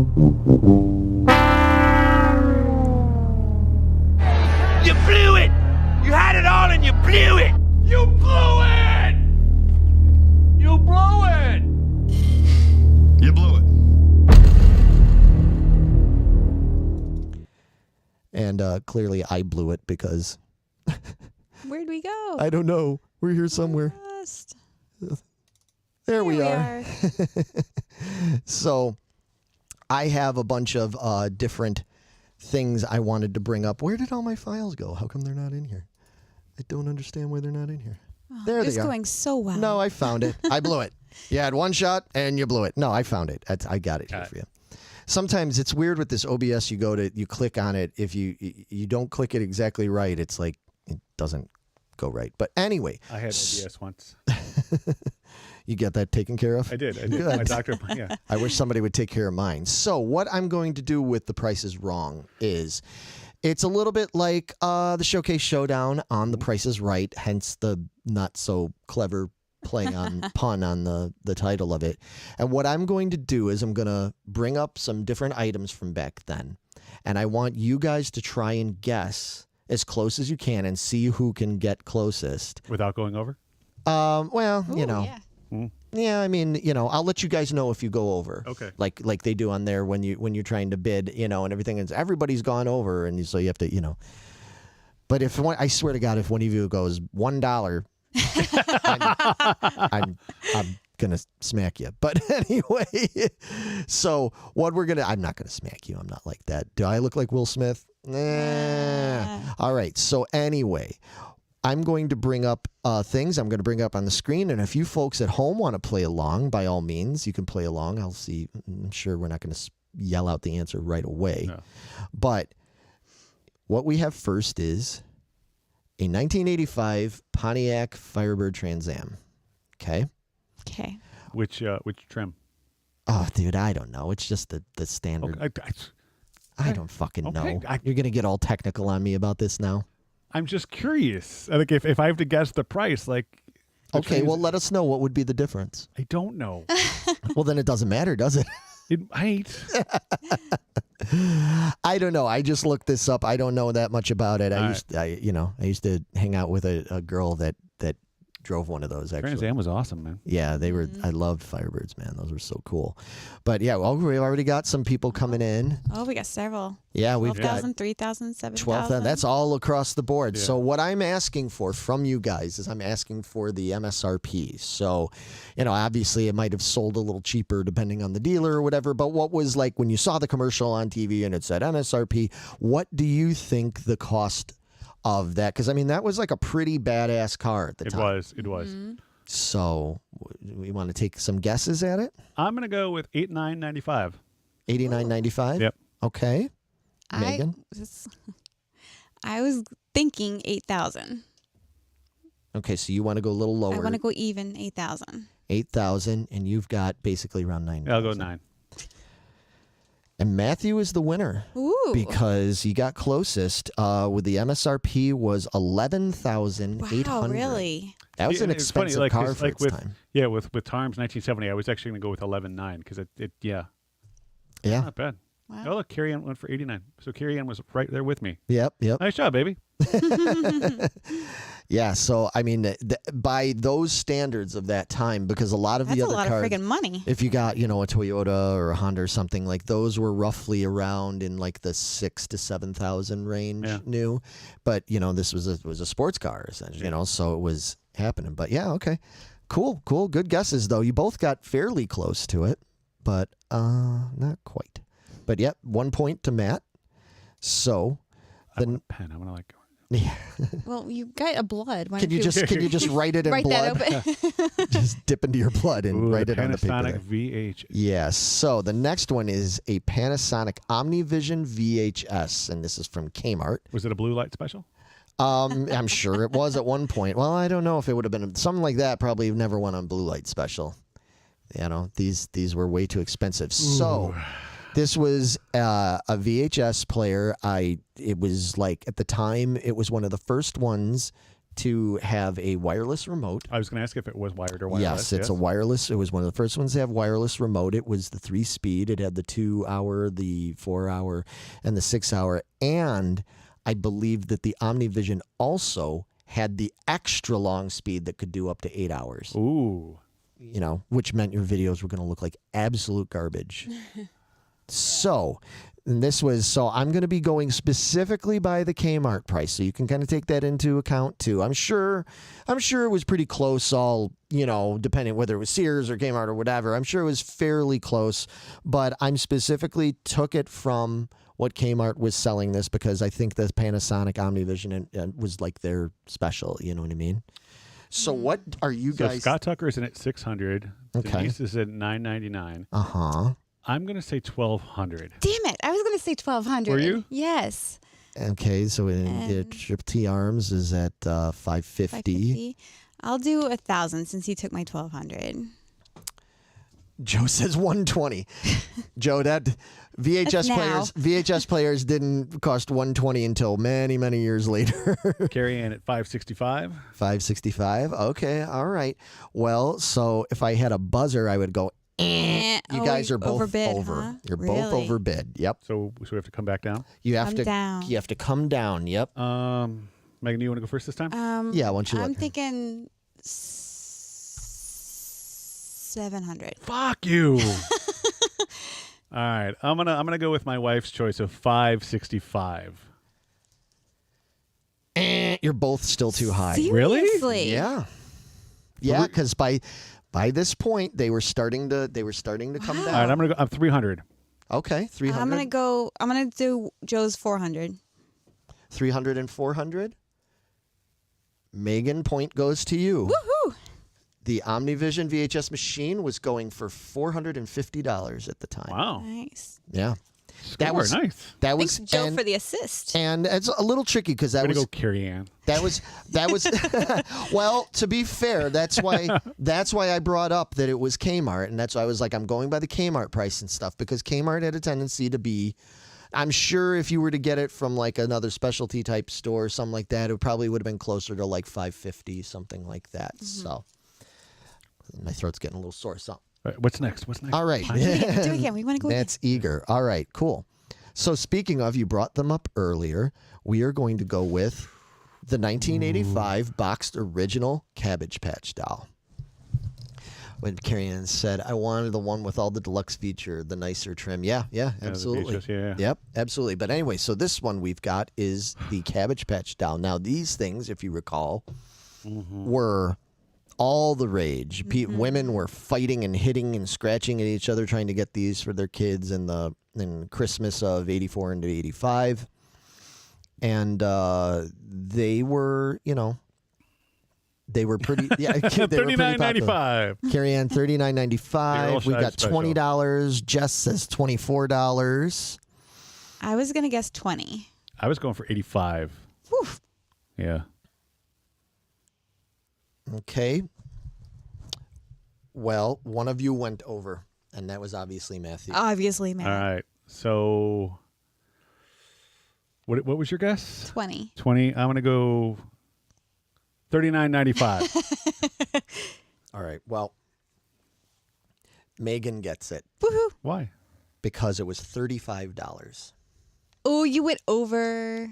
I can't let you keep going down. It's not fair. Fine. You're supposed to get one guess. I give you two. Fine. Reluctant 45, 32, 25, 24. One yeah, other it was when it first came out, it was $34.99. And I'll tell you, that's expensive when you think about it. For 1985, $35 for a doll was very expensive. I looked it up. Did you do the inflation on it? Yeah, I What looked is- up the inflation, and it was like somewhere in the vicinity of being around like $100 to $120 for that doll. For a kid's toy, man. Yeah, and not only just a kid's toy, but I mean, women they bought it in droves. They were buying it like crazy. So Droves, I tell you. droves, I tell you, droves. All right, now this is moving on. Not everybody necessarily loves this, but I think all three of Hell us. is that? Bacon? It's bacon. Oh. That was So like, in what? I didn't know what that was. Okay, bacon. I wanted to mix it up and try some that Bacon. something a little different. So is this per pound? So it is the 1985 price, average price for 1 pound of sliced bacon. 79 cents. Okay, 79 cents, he says, Megan. I'm gonna go 99. And another point to Megan. Ooh, really? It was actually $1.90 for a pound of sliced Holy bacon shit. back then, for an average pound of sliced bacon. Which again, and I wanted to get into this. Yeah, we see. Okay, we got 89, 150. Yeah, see. How many questions are left? Can I come back from this? Yes, you can. Of course. This is There's several more. All right. So- What is it, 3-1 right now? Joe said. I think so. Is it 3-1? Yep. Oh, okay. No, it's 2-1. Yeah, it is 3-1. It is 3-1. Don't Yep. you take my point from me. Sorry. Anyway, 150. Again, the interesting thing about this one is that I found when looking up food prices from 1985, when you do the inflation calculator, that the prices are actually just about exactly where we're paying for everything now. Really? Yeah. It really hasn't changed that much. It might seem like it. You go, oh, I wish I could get a pound of bacon for, whatever it was, $1.90. But comparatively, it'd be like paying around $5 to $6 for a pound of bacon now. So that's about right. That is about right. All right. So moving on. This one could be a little tricky. It is a Sears brand. So you got to keep that in mind. Sears brand component stereo. It's 100 watts. It has a turntable and dual cassette and AM/FM programmable radio. There is no CD player, but it is 100 watts, and it has full-size speakers and a turntable and a case. Now, what do you think that was going for in 1985? I'm gonna say $5.99.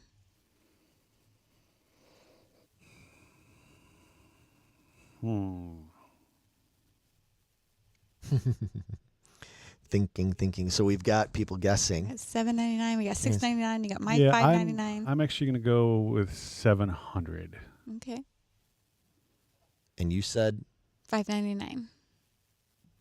oh, Matthew, you just missed it, man. I'm sorry. It is actually $679. Cool. Joe Juarez would have got it because he said $650. Cool. But either way, isn't that fucking ridiculous? $679 for a fucking component stereo. Maybe. Matt's throwing a fit. Calm down, Will. Oh man, yeah. So out of everybody in the chat, Joe would have won it because he got closest with $650. Isn't that ridiculous? Now there's an example of where it is not. Inflation is not in favor of that. I cannot believe people would pay so much for a stereo. Oh, I would totally would have in a heartbeat. I know, That I thing, would yeah. have too, but I mean, when you think about it, it's just like we've gotten so used to. I mean, now we listen to all our music on our phone. Yeah. You know what I mean? It's like, I mean, I love big stereos Yeah, and all that that. thing was like, that was awesome. All right, just a couple more. So this is a 1985 Kenmore 1.3 cubic feet over the stove range microwave, and this was new at the time. This was when the microwaves that you could hang under the cabinets over the stove. That was like a new thing in 1985. It's 1.3 cubic feet, and it's a Kenmore. What do you think the price that the MSRP for this was? Matt, you want to go first? No. Okay.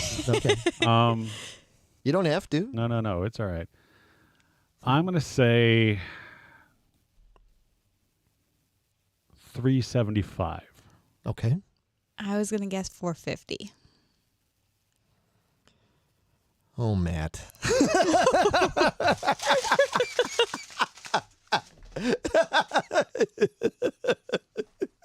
he's not taking this well. Trivia torture is going to be so fun with him. Oh my gosh. When we get into trivia torture episodes, boy, oh boy. Matt, we're going to have to make you the host. Apparently. The price of this, it was a little higher because it was new. It was a whole new fancy confangled thing having it. It was $550 for a microwave, man. Wow. And what were the guesses we had? Carrie Ann said $250. Mom said $399, $750, $350. Yeah, it's really hard. You know, these are all over the place. It's hard to guess these, you know. So to be fair, the last one. To be fair, you suck. How's this my fault? No. I wasn't saying you were saying that. You were saying that to me. suck. Oh, I see. Yeah. Well, you know. But anyway, no, to be... And it's funny, when we did the promo, you're like, no, Megan's going to nail all of these things. Like, she's just got this knack for, like, being right there. And I'm like, oh, baby. Well, there's one last one, and this might be where you'll have an edge over on Megan because this doesn't look good. She's not too familiar with this. So what are we looking at? We are looking at a 1985 Gibson Les Paul Custom. Okay. Now back then, it's just standard. Now, so it's not a standard, it's a custom. And to be fair, if you ask me, because I just realized I don't, even though it's in the picture, I don't think this includes the case. This is just the guitar, okay? Because I know the Gibson cases are expensive sometimes and stuff. So for a 1985 Gibson Les Paul Custom, what did that sell new for in 85? $799. Okay, Megan. I was going to say like 3,000. Is that what you want to go with? Sure. You sure? Yeah. Well, then, Matthew, you get another point. Ooh, you got one. Yay. Because you were definitely close. It was $8.99. Oh. You said $7.99. Yeah, $8.99. Wow. For a fucking Les Paul. You know how much I would spend fucking $8.99 all day long on that guitar right now. See, and that's why, like, with like time travel movies, like, I would go back and spend today's money on those old things. I know. And then I know. like, I would even that Trans Am for $12,000. Dude, I would drop I know. 12, and then enough for storage. Yeah. Or find a really cool cave that Yeah. you put it into or something like that. Yeah, see, a lot of people went high low like there. me. Carrie Ann went lower, and then other people went high, 1,000, Because what is that worth today? That's probably like a $2,400-$2,700 guitar. Oh, That's why more I than was more? that. Is it more than that? Way more than that. Yeah, a Gibson Les Paul Custom like that, a Black Beauty. Is it closer to 5 or 6? Yeah, it's like around 5. Yeah, I think it'd be right around $49.99. Yeah. So See, the funny thing, like, I'm not a Gibson player, so I don't really know the Right, pricing on those. right. Like, if we were talking the Fender stuff, like, yeah, I could probably get a little. Fenders have been a little bit more consistent. Like the Fenders aren't fucking through the goddamn roof with their prices because Fender's awesome. Not that I don't love Gibsons, but they're just as a company. Yeah. But anyway, yeah. Nicely done. You suck. That was fun. You suck more. Man. Meg, you were great, and I'm proud to be sitting next to you. I say with all sincerity. Sound like it. No, so what was 5-2? 5-2. 6-2? It was 5-2. I gotta get my game together. I don't know, guys. I mean, I know it still felt. It's funny because this was like 2.5 hours long or whatever. But I still felt like we rushed through everything. Oh, there's so much 'cause stuff I could have. so much Oh, to yeah. talk about. Yeah. If anybody would like us to talk more about stuff like this, let us know. I mean, I'm sure there's things that we talked about and even other things pertinent to 1985 that we'll cover in other maybe more specific episodes. Like we were saying, like if we do John Hughes or if we get into, we're going to be doing a lot more music stuff. I did the one episode, well, technically 2 if you count the Rock and Roll Hall of Fame one that we did. We've done a couple episodes based on music, but we're going to do more of the music stuff coming up soon. Matt is going to be participating in that with me more too because he's got plenty to say about music in general. And I know we've got a couple of our smaller, geeking out abouts and those kind of things that are coming up too. Mm-hmm. So we're going to be doing a bunch of those smaller, digestible 3-4 minute snippet kind of things. We've already decided on our next top 5, which is going to be awesome. So we're going to do our promo for that. You'll be seeing that in the next couple of days. Super excited about it. Mm-hmm. Yep. And so this was a lot of fun, and we are going to keep on doing the Geek Minds Rewind thing where we're gonna pick more years and stuff. I would love to, even though not saying it's necessarily going to influence what year we're going to do. Yeah, I want to know what they want to know. But what years do they want us to talk about? I would I already had love. somebody request something in the 90s. Yeah, I mean, we're going to do 90s. Absolutely, we'll do 90s. We're going to do 21st century. We're going to do 70s. We're going to do 1941, and it's going to rock. I don't know if we're going to go back. It's not going to rock. No, no. It might roll, but I mean, it's going to rock. 41 is it's cool stuff in 41, but I don't think we could talk. Maybe we should. It'd be a shorter episode. It was so short. We say that. It's not going to. I was just going to say, I know tons of shit about 1941, so I'll still talk for 2 hours about it because that's what I do.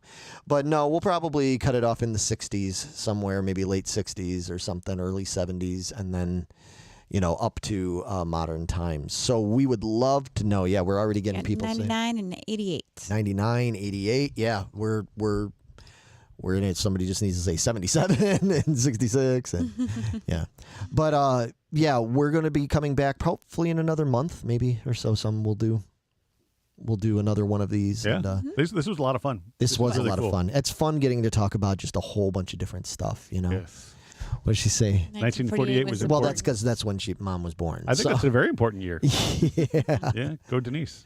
So, anyway, thanks guys for joining me on This this. is fun. Thanks for sticking around, everybody, and Yeah. putting No, your input in. That was fun. I know this is long, but it's really cool to see so many people stuck around. Yeah, we got 70s or 90s. Yeah, absolutely. Yeah, it's going to be a blast. Seriously, thank you guys so much. This was a lot of fun to kind of deviate a little bit, and I'm looking forward to doing a lot more of these.